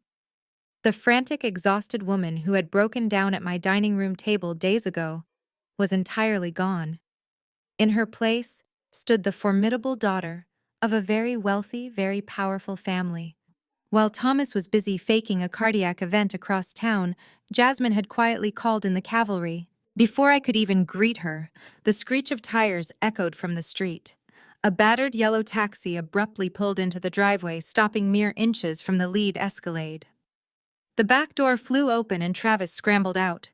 He looked completely unhinged. His tie was loosened, his hair was disheveled, and his face was slick with sweat.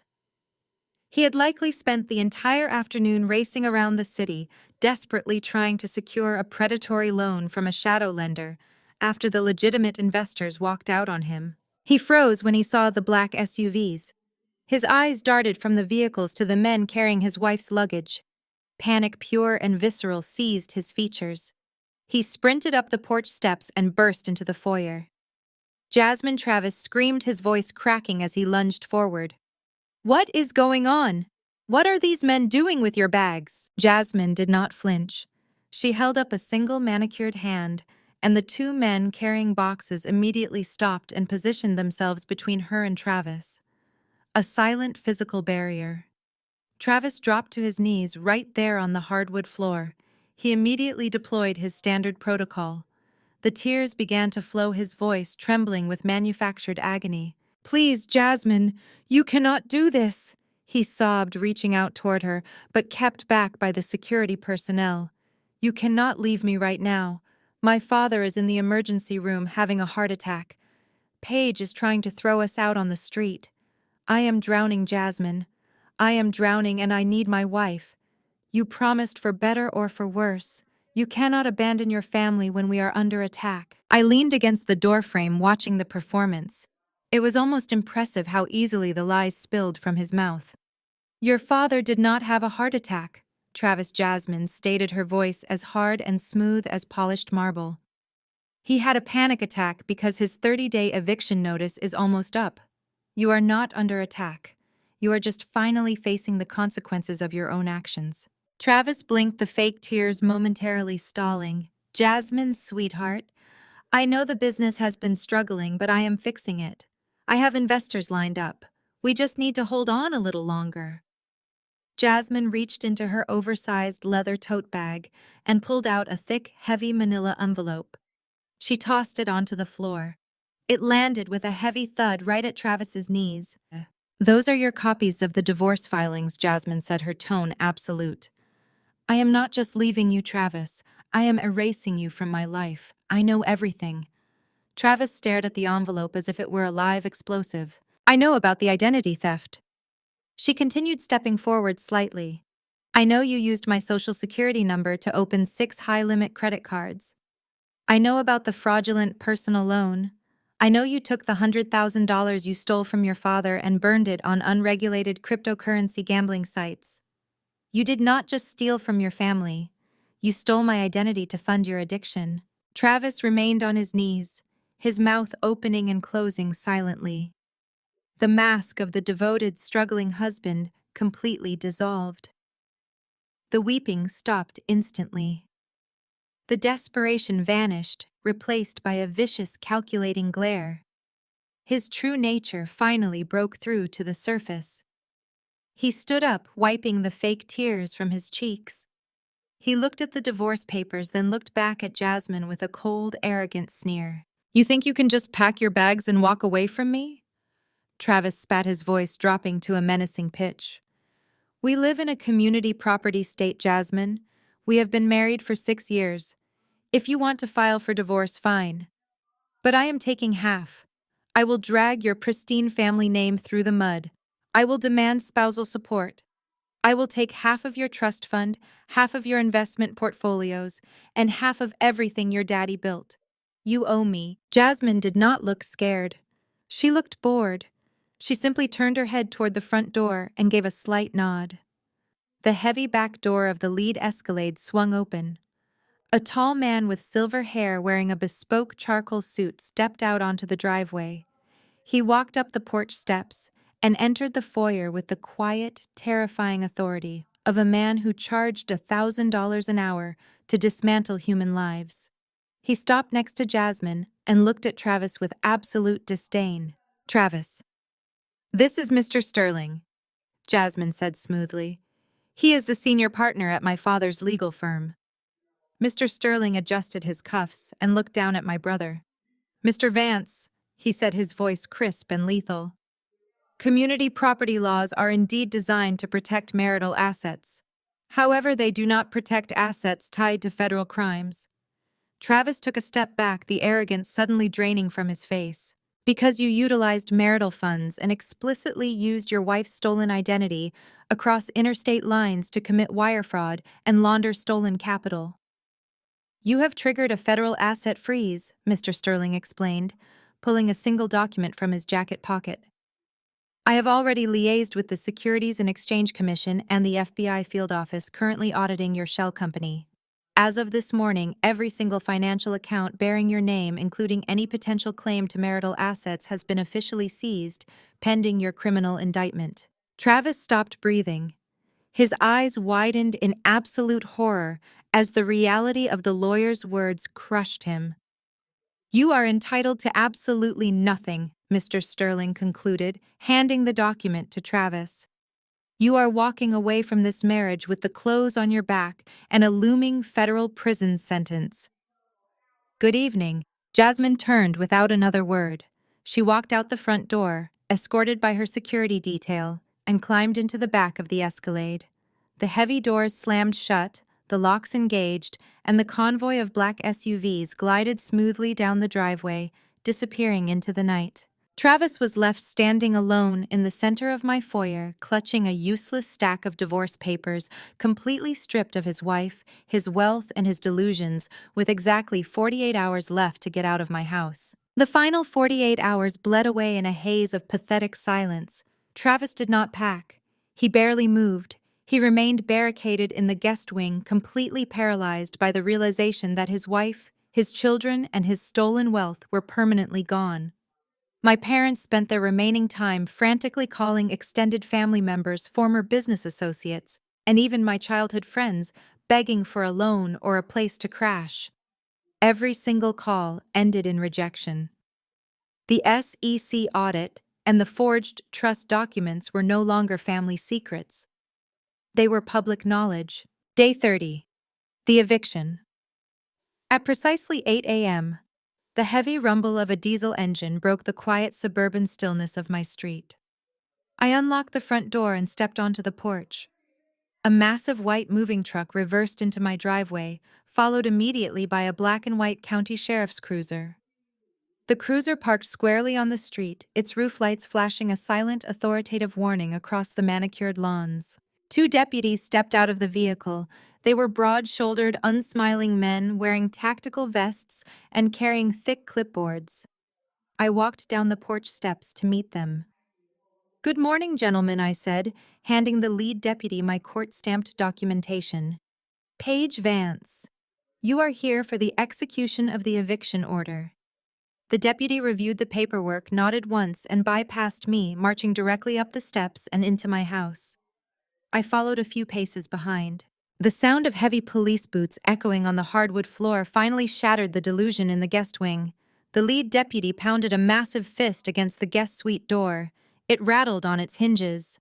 "Sheriff's Department," the deputy barked, his voice booming through the corridor. "This property is subject to a court-ordered eviction. You have exactly 15 minutes to gather your personal belongings and vacate the premises." The door swung open. Cynthia stood there in a silk bathrobe, her hair a messy bird's nest of panic, clutching a half-packed designer suitcase. Behind her, Thomas was hastily throwing wrinkled dress shirts into a cardboard box.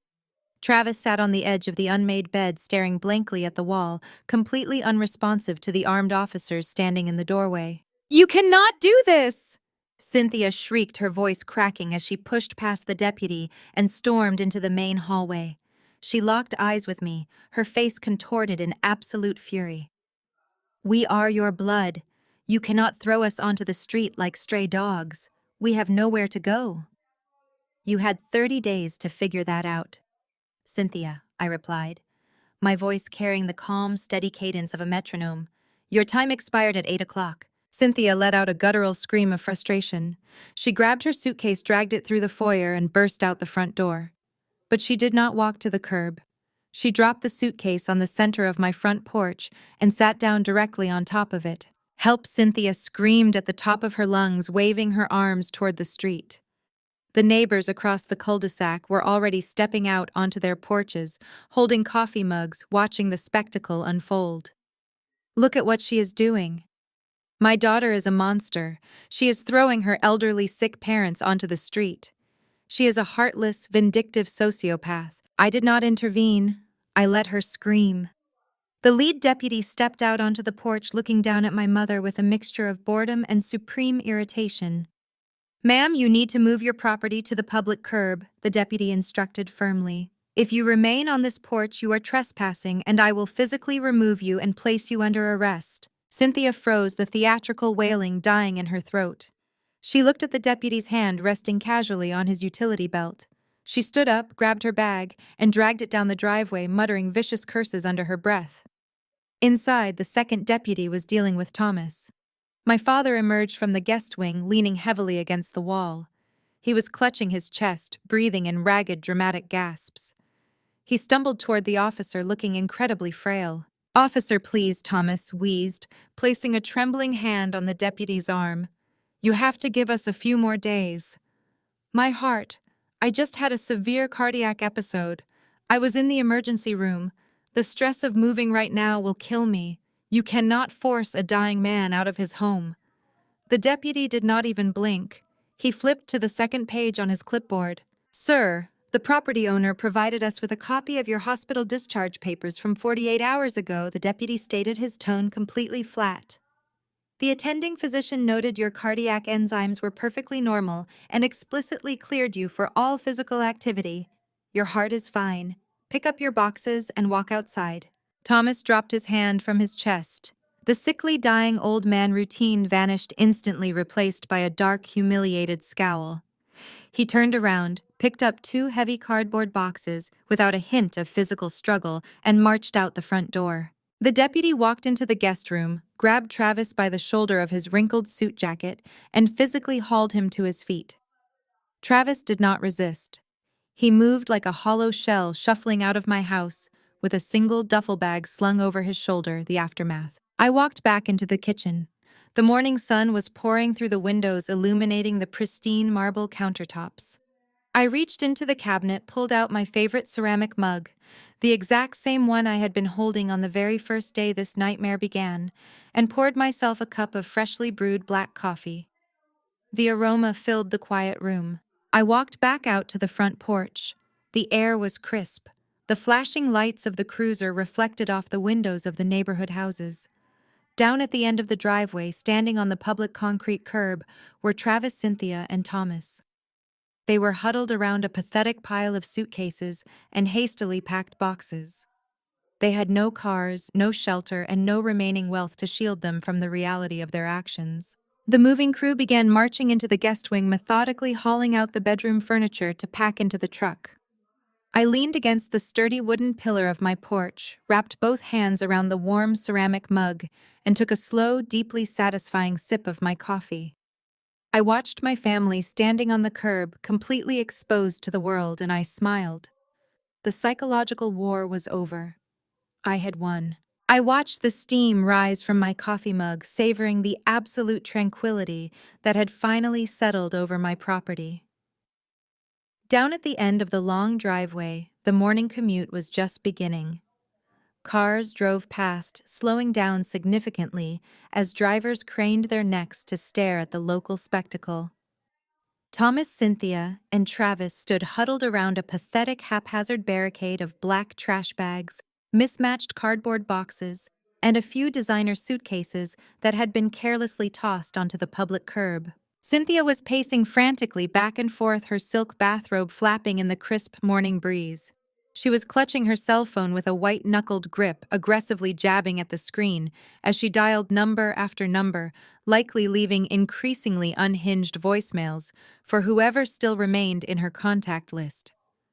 Travis sat directly on the cold concrete curb, his head buried in his hands, staring vacantly at the asphalt. He looked entirely hollowed out, a man who had finally realized he had run out of road. Thomas stood stiffly, trying desperately to maintain some shred of his former patriarchal dignity, though the commanding effect was entirely ruined by the lumpy trash bag leaning against his leg. They had absolutely nothing left to leverage. The grand illusion of the wealthy, untouchable Wilson family had been completely dismantled, packed up by indifferent sheriff's deputies, and dumped onto the street for the entire neighborhood to witness. I took another slow sip of my coffee, fully intending to turn around and walk back into my quiet, empty house to start my workday. But before I could reach for the handle of the front door, a sleek, unmarked black sedan turned onto my street. It did not drive past like the rubbernecking neighbors. It rolled smoothly and deliberately toward my property. The dark, heavily tinted windows reflected the morning sun as the vehicle pulled to a precise stop directly against the curb, the tires resting mere inches from Cynthia's expensive luggage. Cynthia immediately stopped pacing. She marched up to the passenger side of the sedan, her face twisting into a mask of righteous indignation. She assumed this was yet another consequence of my eviction order. I could hear her shrill voice carrying clearly up the driveway. She pointed an accusatory, trembling finger toward where I stood on the porch. "Look at what she has done," Cynthia shrieked at the tinted glass. "If you are here to harass us on her behalf, you can turn around and leave. That woman is a monster who just threw her sick, elderly parents onto the street. We are the victims here." The heavy doors of the sedan opened simultaneously. Two men stepped out onto the pavement. They were dressed in impeccably tailored navy suits, wearing austere, unreadable expressions. They did not look like local police, and they certainly did not look like neighborhood security. They radiated a distinct, undeniable authority that instantly shifted the atmosphere on the street. They completely ignored Cynthia's shrieking. They did not even glance up the driveway at me. Their eyes were locked entirely on the two men cowering by the trash bags. Thomas Wilson and Travis Wilson, the taller of the two agents, asked. His voice did not yell, but it commanded absolute immediate attention, cutting through the morning air with clinical precision. Thomas stood up a little straighter, his chest puffing out of sheer conditioned arrogance. I am Thomas Wilson. Who are you? If my daughter sent you to intimidate us, I will have my attorneys file a restraining order before noon. The agent reached into his breast pocket, retrieved a leather wallet, and flipped it open to display a gold shield. Special Agent Miller, Federal Bureau of Investigation. This is Special Agent Hayes. We are not here on behalf of your daughter, Mr. Wilson. We are here on behalf of the United States Department of Justice. Travis scrambled backward on the concrete, his heels scraping loudly against the curb. The remaining color completely drained from his face, leaving him a sickly, chalky white. He looked like a man who had just been read his execution date. Jasmine's lawyer had not been bluffing.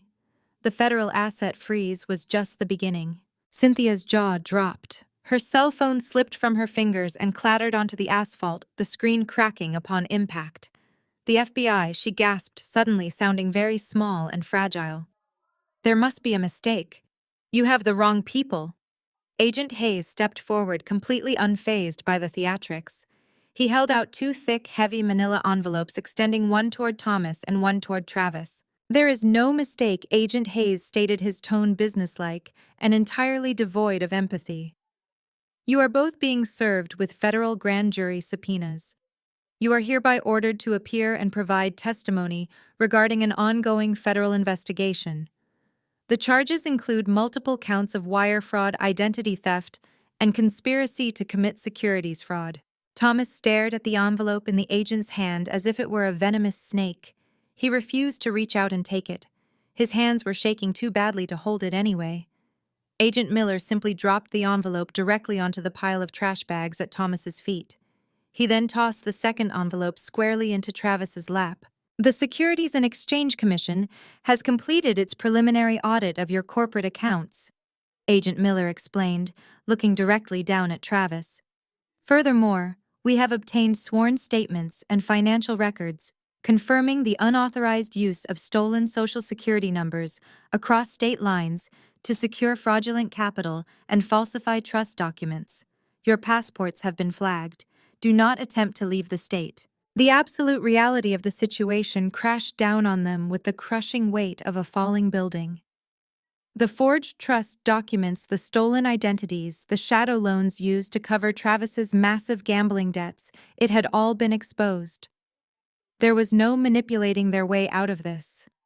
There were no fake heart attacks or manufactured family dramas that could stop a federal indictment. Travis buried his face in his hands, letting out a dry, broken sob. He was already dead inside, just waiting for the concrete walls of a federal penitentiary to close around him. But Thomas could not accept it. The arrogant, untouchable patriarch was finally completely broken. His legs gave out. He collapsed onto the rough concrete of the curb, the knees of his expensive trousers tearing against the pavement. He looked up the length of the driveway, his panicked eyes locking onto mine. Paige, Thomas screamed, his voice raw and filled with genuine, unadulterated terror. He pushed himself up onto his knees, completely ignoring the federal agents standing right beside him. He clasped his hands together in front of his chest, begging like a cornered animal. "Paige, please," he sobbed, his face wet with desperate tears. "You have to tell them. Tell the agents it was just a misunderstanding. Tell them the money Travis took. Tell them the trust documents we drafted. Tell them it was all just a family loan. We intended to pay it back. If you tell them it was a private family loan, they will drop the charges. You are my daughter. You cannot let them send me to federal prison." The two federal agents slowly turned around. They looked up the driveway at me, waiting silent and observant to see how I would respond to this desperate, pathetic plea. I stood on my porch, feeling the warm morning sun on my face. I looked at the man who had spent my entire life telling me I was a worthless disappointment. I looked at the man who had actively conspired to steal my home, sabotage my business, and ruin my future.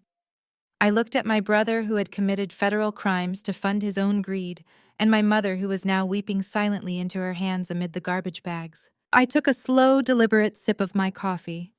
I lowered the mug, holding the steady professional gaze of the federal agents. I have never authorized a loan to these men in my life, I stated, my voice carrying clearly down the driveway, ringing with absolute certainty. I will gladly testify to that. Agent Miller did not hesitate. The moment my words hung in the crisp morning air, he gave a sharp nod. The agents instructed Thomas and Travis to follow them to the federal building downtown for immediate questioning. The men lacked the spine for actual defiance. They climbed silently into the back of the dark sedan, leaving Cynthia entirely alone on the curb with a pile of garbage bags and cheap luggage. By noon, Cynthia had managed to drag her belongings to a budget motel off the interstate. I knew this because my phone buzzed incessantly with location tag notifications from a rideshare app tied to a shared family account I had yet to disable. She was checked into a room that likely smelled of stale cigarettes and industrial bleach. My phone screen lit up with her name exactly 42 times between noon and 4 o'clock. She left frantic, sobbing voicemails. She demanded I fix this. She commanded me to call the FBI and retract my statement. When anger failed, she resorted to pathetic weeping, begging me to rescue them from the squalor of the motel. I sat at my mahogany desk in my pristine, climate-controlled office, silencing the device and placing it face down. I was busy reviewing quarterly projections. I had no time to entertain the manufactured emergencies of people who had dedicated their lives to ruining mine. The real entertainment arrived late that afternoon via a secure phone call from Assistant United States Attorney Davis. Since I was the primary victim of the property fraud and the forged trust, his office kept me thoroughly briefed on the proceedings. Your brother is a remarkable piece of work. Ms. Vance, AUSA. Davis stated, his tone a mix of professional detachment and mild disgust. He lasted exactly 11 minutes in the interrogation room before completely fracturing. I leaned back in my leather executive chair and asked for the details. What Davis described was a masterclass in cowardice. Travis, the golden child, the brilliant businessman who could do no wrong in my parents' eyes, had immediately thrown his own father to the wolves. He claimed Thomas orchestrated the entire scheme, Davis explained. Travis told our investigators that Thomas specifically instructed him to forge your signature on the trust documents. He also claimed Thomas was the one who supplied Jasmine's social security number to secure the shadow loans, shifting the blame for the identity theft entirely onto your father. Travis had wept in the interrogation room, painting himself as a naive, financially strapped victim of his father's manipulative greed. He offered to testify against Thomas in federal court in exchange for absolute immunity. The ultimate irony was almost too sweet to bear. For 35 years, Thomas had worshipped the ground Travis walked on. He had drained his retirement, alienated his daughter, and committed federal crimes just to protect his son's fragile ego and fake wealth. And the very moment the illusion shattered, that same son fed him directly into the jaws of the federal justice system to save his own skin. How did my father react to that revelation, I asked, keeping my voice perfectly level. We played a portion of your brother's audio statement for Mr. Wilson in the adjacent room, Davis replied. He did not say a single word. He just stared at the steel table. He looked like a man who had suddenly realized his entire life was a lie. Davis cleared his throat, shifting the conversation to official business. Because of your brother's extensive cooperation, the Department of Justice is considering a plea arrangement. Travis is willing to provide detailed ledgers on the unregulated offshore gambling rings and the shadow lenders who facilitated the wire fraud. However, because you are the direct victim of the property theft protocol, dictates we consult you regarding a leniency agreement. I gripped a gold pen from my desk set, tapping it methodically against a heavy paper weight. You need my signature to approve a reduced sentence. We need you to sign off on a victim impact statement that supports the plea deal, Davis confirmed. Without your explicit support, the judge is highly unlikely to accept the leniency terms given the severity of the familial betrayal and the financial sums involved. I thanked the prosecutor, promised to review the documents once they were emailed, and ended the call. I stood up and walked over to the floor-to-ceiling windows of my office. The bright morning had given way to a violent torrential downpour. Sheets of heavy rain lashed against the glass, turning the city streets below into a blur of gray concrete and glowing brake lights. It was time to leave for the day. I packed my tablet into my leather briefcase, shrugged on my designer trench coat, and took the private elevator down to the ground floor lobby. The glass double doors of the building opened onto a wide concrete plaza facing the street. The rain was coming down in an absolute deluge, bouncing fiercely off the pavement. I stepped out under the heavy protective awning, opening my large black umbrella. Then I stopped. Standing at the edge of the plaza, completely exposed to the torrential downpour, was Cynthia. She had no umbrella. She wore the same wrinkled clothes she had been evicted in. Her hair was plastered to her skull, and dark streaks of ruined mascara ran down her pale, shivering face. She must have spent her last remaining dollars on a taxi to my office building, desperate to intercept me. She saw me standing under the dry, warmly lit awning. Her eyes widened with frantic desperation. She took 2 unsteady steps forward, the heavy rain battering her small frame. Paige Cynthia screamed over the roar of the storm. She dropped to the wet concrete, her knees splashing into a deep puddle. She pressed her hands together, looking up at me like a drowning sailor begging for a lifeline. "Please, you have to sign the papers. You have to save your brother. I am begging you." I stood perfectly still under my umbrella, the cold wind tugging at the edges of my coat. I looked down at the woman who had happily watched me suffer, who had called me a monster, and who was now begging me to save the very son who had just destroyed her husband. Cynthia's hands slammed against the wet concrete as she crawled forward. The heavy rain washed the remaining makeup from her face, leaving her looking like a hollowed-out shell of the arrogant matriarch who had commanded my dining room table just weeks ago. She reached out her soaked, trembling fingers, grasping at the hem of my designer trench coat. I smoothly stepped back. I did not want her desperation staining my clothes. "Please, Paige," Cynthia wailed, her voice cracking over the roar of the storm. "You have to tell the federal prosecutor you will sign the leniency agreement. You have to save your brother. If you do not sign those papers, they are going to lock Travis away for decades. Jasmine has already taken his children. He will lose his kids forever. And your father Thomas will not survive federal prison. The stress, the conditions, he will die behind bars. Paige, you will be signing his death warrant." I stared down at her. She was literally on her hands and knees in a puddle, begging for the men who had gleefully plotted to ruin my life. "Get up, Cynthia," I said, my voice completely devoid of pity. "You are making a spectacle of yourself, and I have a car waiting in the private garage." I turned and walked toward the secure entrance of the executive parking structure attached to my building. The automatic glass doors slid open, offering immediate refuge from the torrential rain. I stepped inside the brightly lit concrete lobby, shaking the water from my umbrella. Cynthia scrambled up from the pavement and rushed inside right behind me, dripping water all over the polished floors. The security guard at the desk immediately stood up, reaching for his radio, but I held up a hand to stop him. I wanted to hear exactly what delusion my mother had left to offer. "You owe us!" Cynthia screamed, her voice echoing violently off the thick concrete walls of the parking garage. The grief had suddenly morphed into a feral, cornered rage. "I am your mother. I gave you life. We raised you, we fed you, we put a roof over your head.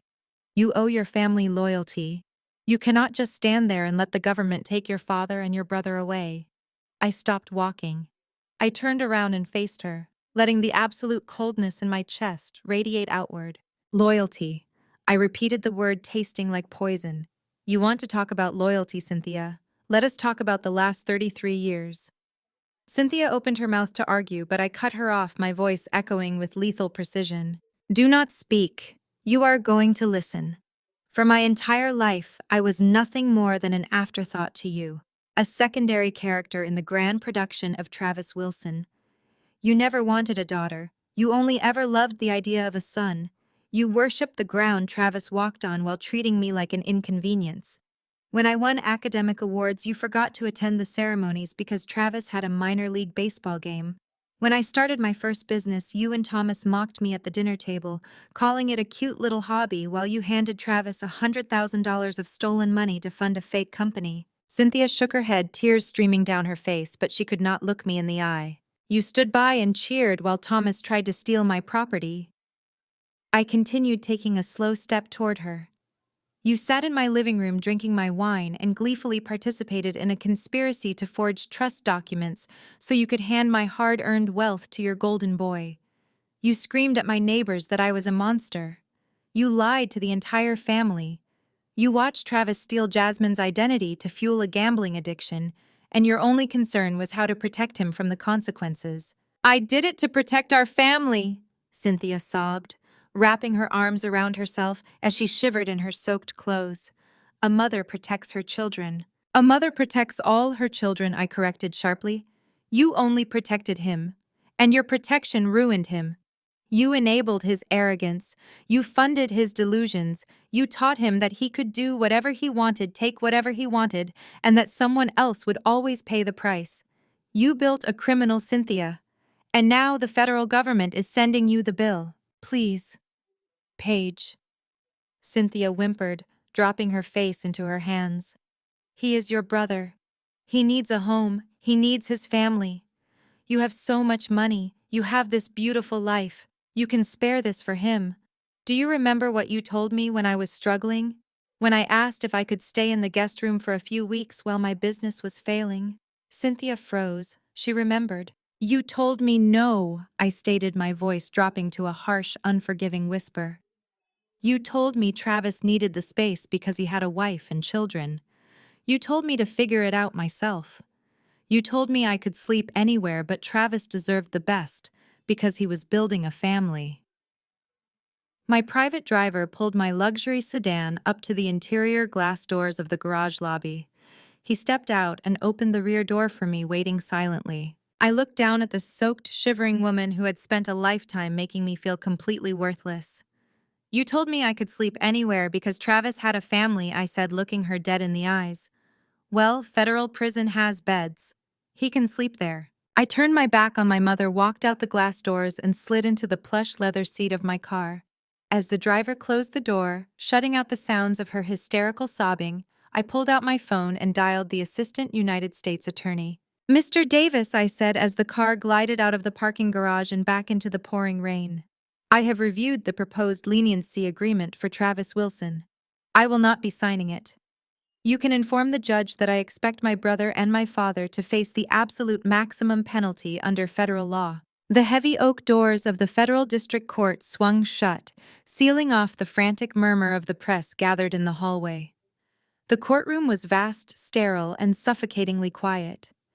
I sat in the front row of the gallery behind the prosecutor's table, wearing a tailored charcoal suit, my posture perfectly rigid. Thomas and Travis were led out from the holding area. They were not wearing their customary tailored Italian wool. They wore standard-issue orange jumpsuits. The visual impact of seeing the two most arrogant men I knew shuffling in canvas slip-ons, their wrists free, but their shoulders slumped in absolute defeat, was profoundly satisfying. Cynthia sat 2 rows behind me.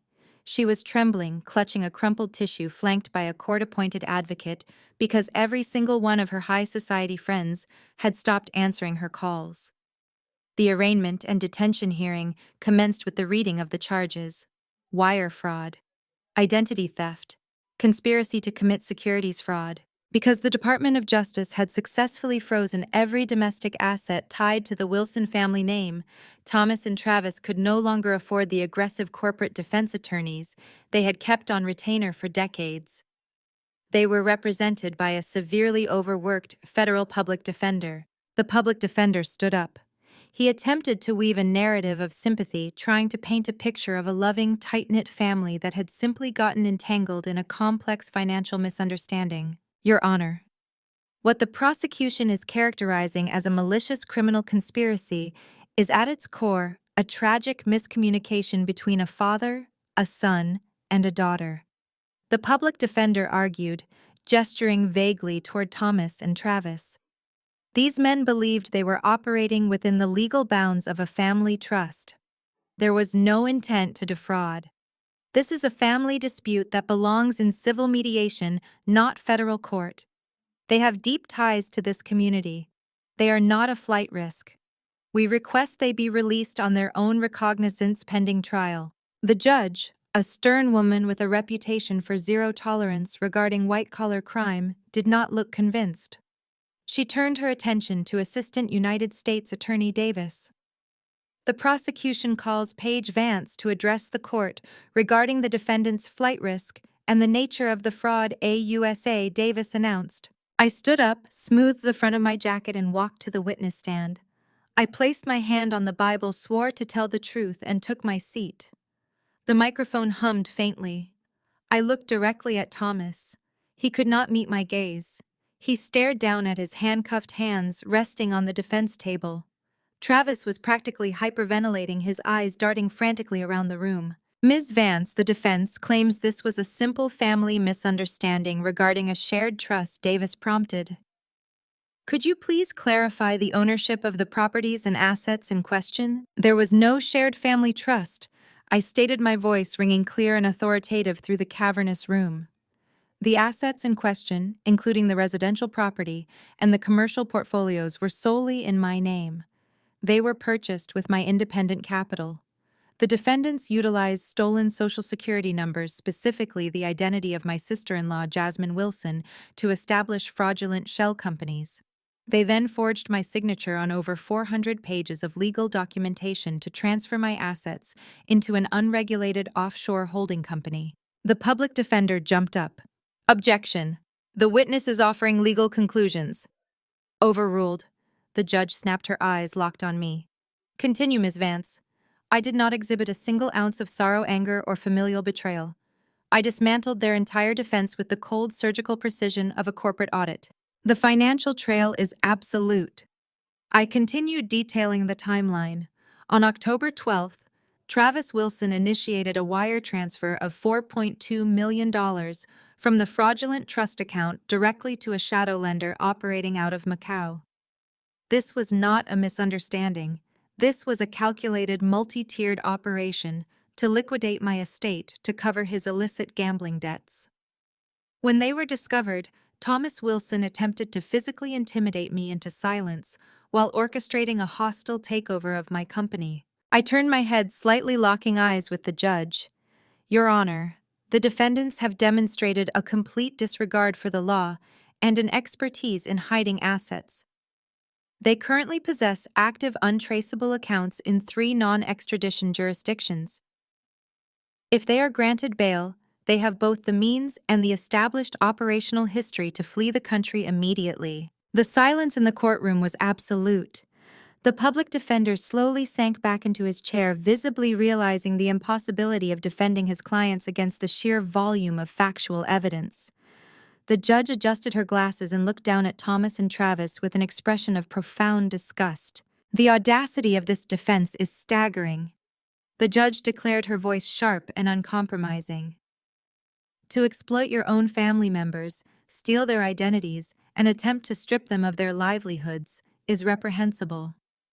To then stand before this court and attempt to minimize these actions as a familial miscommunication is an insult to the justice system. She slammed her gavel down with a sharp, echoing crack. Based on the compelling testimony regarding the defendants' access to offshore accounts and their demonstrated willingness to commit identity fraud, I find that both Thomas Wilson and Travis Wilson pose a severe and immediate flight risk. Bail is unequivocally denied. The defendants are remanded to federal custody pending trial. The word struck the defense table like a physical blow. Travis let out a sharp, breathless gasp. 2 heavy-set federal marshals immediately stepped forward, grabbing Travis and Thomas by the arms. The sharp, metallic click of handcuffs echoed loudly as their wrists were secured behind their backs. "No, you cannot do this!" Cynthia shrieked from the gallery. She threw herself against the wooden partition separating the spectators from the court, her voice tearing through the sterile room. Travis Thomas, do not let them take my son. He needs to come home. The marshals ignored her entirely. They hauled a sobbing, utterly broken Travis to his feet, forcefully guiding him toward the holding cell doors. Thomas followed, his head, bowed, the last remnants of his formidable pride completely shattered. I stepped down from the witness stand. I did not look at Cynthia as she wailed on the wooden bench. I buttoned my jacket, turned on my heel, and walked out of the courtroom, leaving the ruins of the Wilson family behind me. The echo of the heavy courtroom doors slamming shut stayed with me long after I navigated the crowded city streets and pulled into my driveway. The four-bedroom house loomed against the gray afternoon sky. For weeks, this property had been the ultimate prize, the battleground where I had drawn my line in the sand and forced my family to face their own reflection.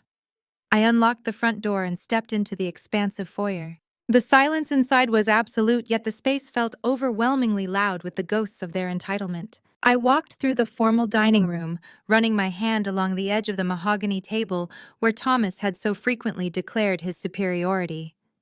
I passed the guest wing, where Travis had barricaded himself in a pathetic attempt to hide from his inevitable ruin. I stood in the center of the pristine kitchen, looking at the imported marble countertops Cynthia had chosen specifically to impress her country club friends. They were gone. The federal holding cells had claimed the men, and poverty had claimed my mother. I had won. But as I stood alone in the cavernous space, a sudden, profound realization settled over me. I did not want to live here. This house was a monument to their toxicity. Every square foot of hardwood and every vaulted ceiling carried the residue of their greed, their manipulation, and their relentless attempts to break me. Keeping the house was not a victory. It was an anchor to a past I was entirely ready to leave behind. I pulled my phone from my pocket and dialed my real estate broker. "List the property," I instructed, not wasting a single breath on pleasantries. "I want it on the market by tomorrow morning." My broker hesitated, clearly confused by the sudden urgency. "Paige, we can certainly list it, but the residential market in your specific neighborhood has plateaued this quarter. If you want a quick sale, we might have to price it slightly below the appraised value." I smiled, walking toward the large bay windows overlooking the manicured front lawn. My family had consistently underestimated me because they believed I operated on their level of impulsive greed. They never understood that I played the long game. "Check the city municipal registry from yesterday afternoon," I replied, my voice smooth and utterly relaxed. "Then tell me what the property is worth." I heard the furious clicking of a keyboard on the other end of the line. A few seconds later, my broker let out a sharp gasp. The zoning, she whispered, genuine shock, replacing her professional composure. "The entire north side of your block. It was just reclassified from single-family residential to high-density mixed-use commercial." "Paige, how did you know this was happening?" I had not just known about it. I had orchestrated it. Months ago, while Travis was busy draining offshore accounts and Thomas was desperately trying to forge my signature, I had been quietly attending city planning commission meetings. I had leveraged my business network, submitted detailed economic impact proposals, and aggressively lobbied the local council to rezone the aging residential corridor to accommodate a massive upcoming tech corridor expansion. The ink on the city planner's signature had dried just 24 hours before the federal judge denied my father and brother bail. "List the property as a premier commercial redevelopment parcel," I instructed. "Do not entertain any offers from residential buyers. Go directly to the luxury commercial developers." The response was instantaneous and explosive. Within 48 hours of the listing going live, a bidding war erupted among three major development firms desperate to secure the keystone lot for a massive new luxury condominium project. They did not care about the imported marble countertops or the vaulted ceilings. They wanted the dirt beneath the foundation. By Friday afternoon, I signed an all-cash offer from a premier luxury developer. They paid exactly double the highest residential market value of the home, wiring the funds directly into my private, heavily secured accounts. The contract included a 30-day escrow and a fast-tracked demolition permit. 60 days later, the crisp autumn air had finally chased away the lingering summer humidity. 30 miles away, in a grim, fluorescent-lit strip mall on the outskirts of the city, Cynthia stood behind the checkout counter of a discount pharmacy. She was wearing a stiff, unflattering polyester uniform that hung poorly on her shrinking frame. The heavy gold jewelry and silk scarves were gone, replaced by a cheap plastic name tag. She scanned a bottle of generic cough syrup and a pack of batteries for a disgruntled customer, her movements slow and mechanical. When her shift finally paused for a 15-minute break, she shuffled into the cramped, windowless employee break room. She sat down at a sticky laminate table, unwrapping a bruised ham sandwich she had brought from her tiny, overpriced studio apartment. A small, outdated television mounted in the corner of the break room was playing the local midday news broadcast. Cynthia chewed her sandwich, staring blankly at the screen until the breaking news banner caught her eye. Major luxury development breaks ground in premier suburb, the news anchor announced cheerfully. The multi-million-dollar high-end condominium project promises to revitalize the neighborhood, starting with the demolition of several older properties today. The camera cut to live aerial footage. Cynthia dropped her sandwich. Her hands began to tremble as she recognized the cul-de-sac. She recognized the manicured lawns. And then the camera zoomed in on the large four-bedroom colonial house, her dream home. The ultimate symbol of the Wilson family status, the very house she had conspired to steal from her own daughter. A massive yellow excavator sat on the front lawn. As Cynthia watched, completely paralyzed, the heavy steel claw of the machine swung forward. It crashed violently through the roof of the master suite, sending a massive plume of drywall, expensive wood shingles, and pink insulation exploding into the air. The machine pulled back, tearing away the entire front facade of the home, exposing the imported marble kitchen countertops to the open air before crushing them under the weight of a collapsing support beam. Cynthia let out a sharp, breathless sob, pressing her hands against the cheap polyester of her uniform. She watched the physical manifestation of her greed and her arrogance being methodically reduced to a pile of worthless rubble and splintered wood.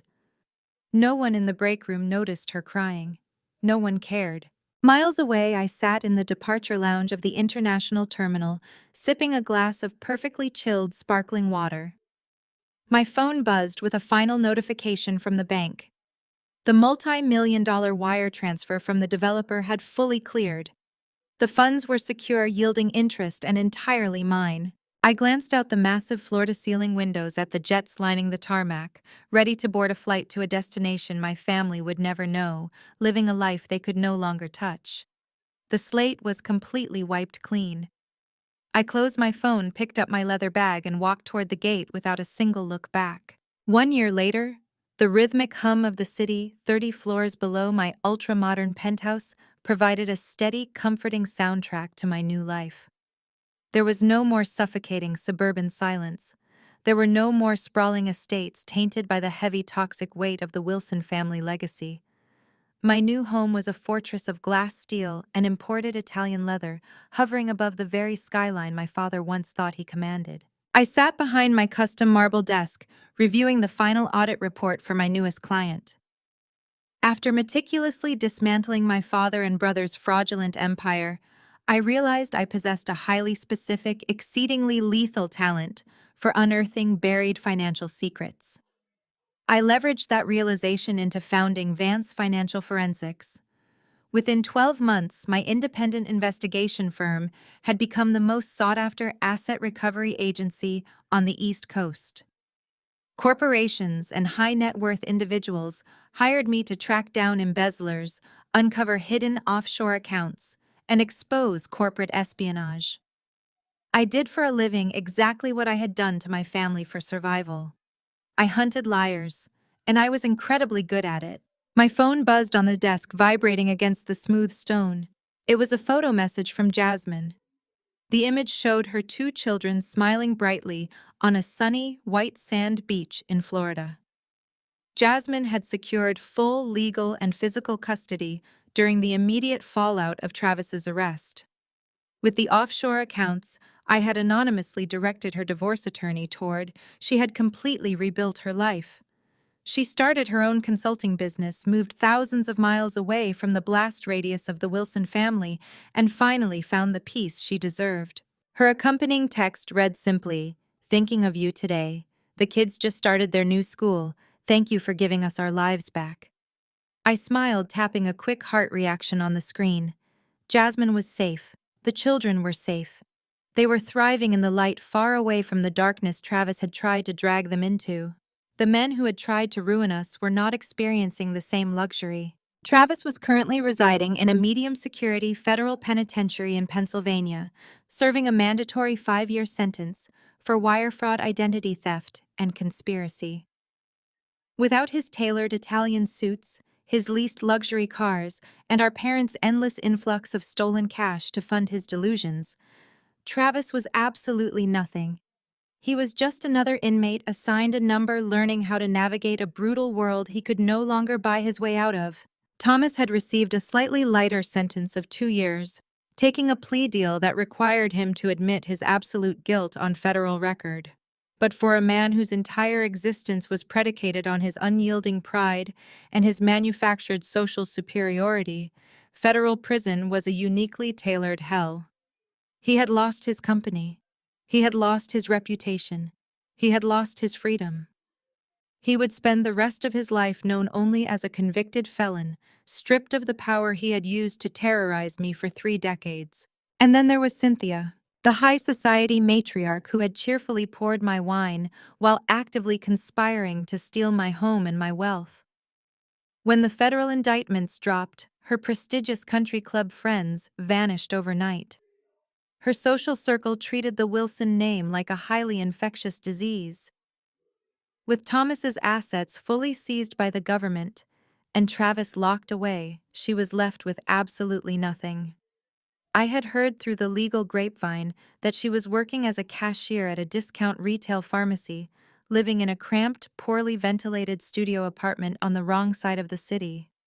She had spent her entire life ruthlessly judging people in her exact current position. I closed my laptop and stood up, walking toward the sleek entryway table to check the afternoon mail my concierge had brought up. Amidst the thick corporate envelopes and glossy invitations to charity galas, there was a plain, cheap white envelope. The handwriting was shaky and desperately familiar. The return address listed a low-income housing complex. It was from Cynthia. I held the thin paper between my fingers, feeling the slight weight of the pages inside. I knew exactly what it contained without needing to tear the seal. It would be a sprawling, tear-stained plea. She would beg for a visit. She would write pages about how much she missed her only daughter. She would inevitably ask for financial assistance, claiming she could not make rent or afford her basic groceries. She would try to pull the very strings of maternal guilt she had spent a lifetime installing in my psyche. I walked over to the heavy-duty industrial shredder humming quietly in the corner of my home office. I did not pause. I did not feel a single flicker of hesitation, pity, or regret. I fed the unopened envelope into the top slot. The machine roared to life, its steel blades catching the cheap paper and ruthlessly grinding Cynthia's desperate apologies into illegible strips of confetti. It was a beautiful mechanical sound of absolute closure. I walked to my custom bar and poured a generous glass of vintage Cabernet Sauvignon. The deep red liquid caught the ambient light of the setting sun as I stepped out onto my sprawling private balcony. The city stretched out before me, a sea of glittering lights, an endless possibility totally detached from the people who had tried to keep me grounded in their misery. I took a slow, appreciative sip of the wine, letting the cool evening breeze wash over me. Society teaches us a very dangerous lie about family. We are conditioned from birth to believe that shared DNA is a sacred bond, an unbreakable contract that demands endless forgiveness and infinite sacrifice. We are told repeatedly that blood is thicker than water. But I learned the hard way that blood does not make you family. Loyalty makes you family. Respect makes you family. Protecting each other when the world turns hostile makes you family. My parents and my brother were never my family. They were parasites. They wore the comforting masks of mother, father, and brother to secure their proximity to my resources. They drained my energy, mocked my ambitions, and conspired to steal the very foundation of my life, to feed their own insatiable greed. But the fundamental flaw of a parasite is that its survival depends entirely on the host's willingness to endure the drain. Once you recognize your own power, once you find the courage to sever the attachment and walk away without looking back, the dynamic changes instantly. The host heals. The host thrives. And when leeches are permanently cut off from their host, they inevitably starve. The most profound lesson from Paige's journey is that sharing DNA does not guarantee love, loyalty, or respect. Society often pressures us to endure endless abuse under the guise of family obligations. But true family is built on mutual support, not parasitic entitlement. Paige's ultimate triumph wasn't just her financial success or watching her abusers face justice. It was her absolute courage to cleanly sever the ties to a toxic past. By refusing to remain an anchor for their greed, she freed herself to thrive. It proves that sometimes the healthiest choice you can make is walking away. Have you ever had to cut ties with a toxic person to protect your own peace? Share your story and let me know in the comments below.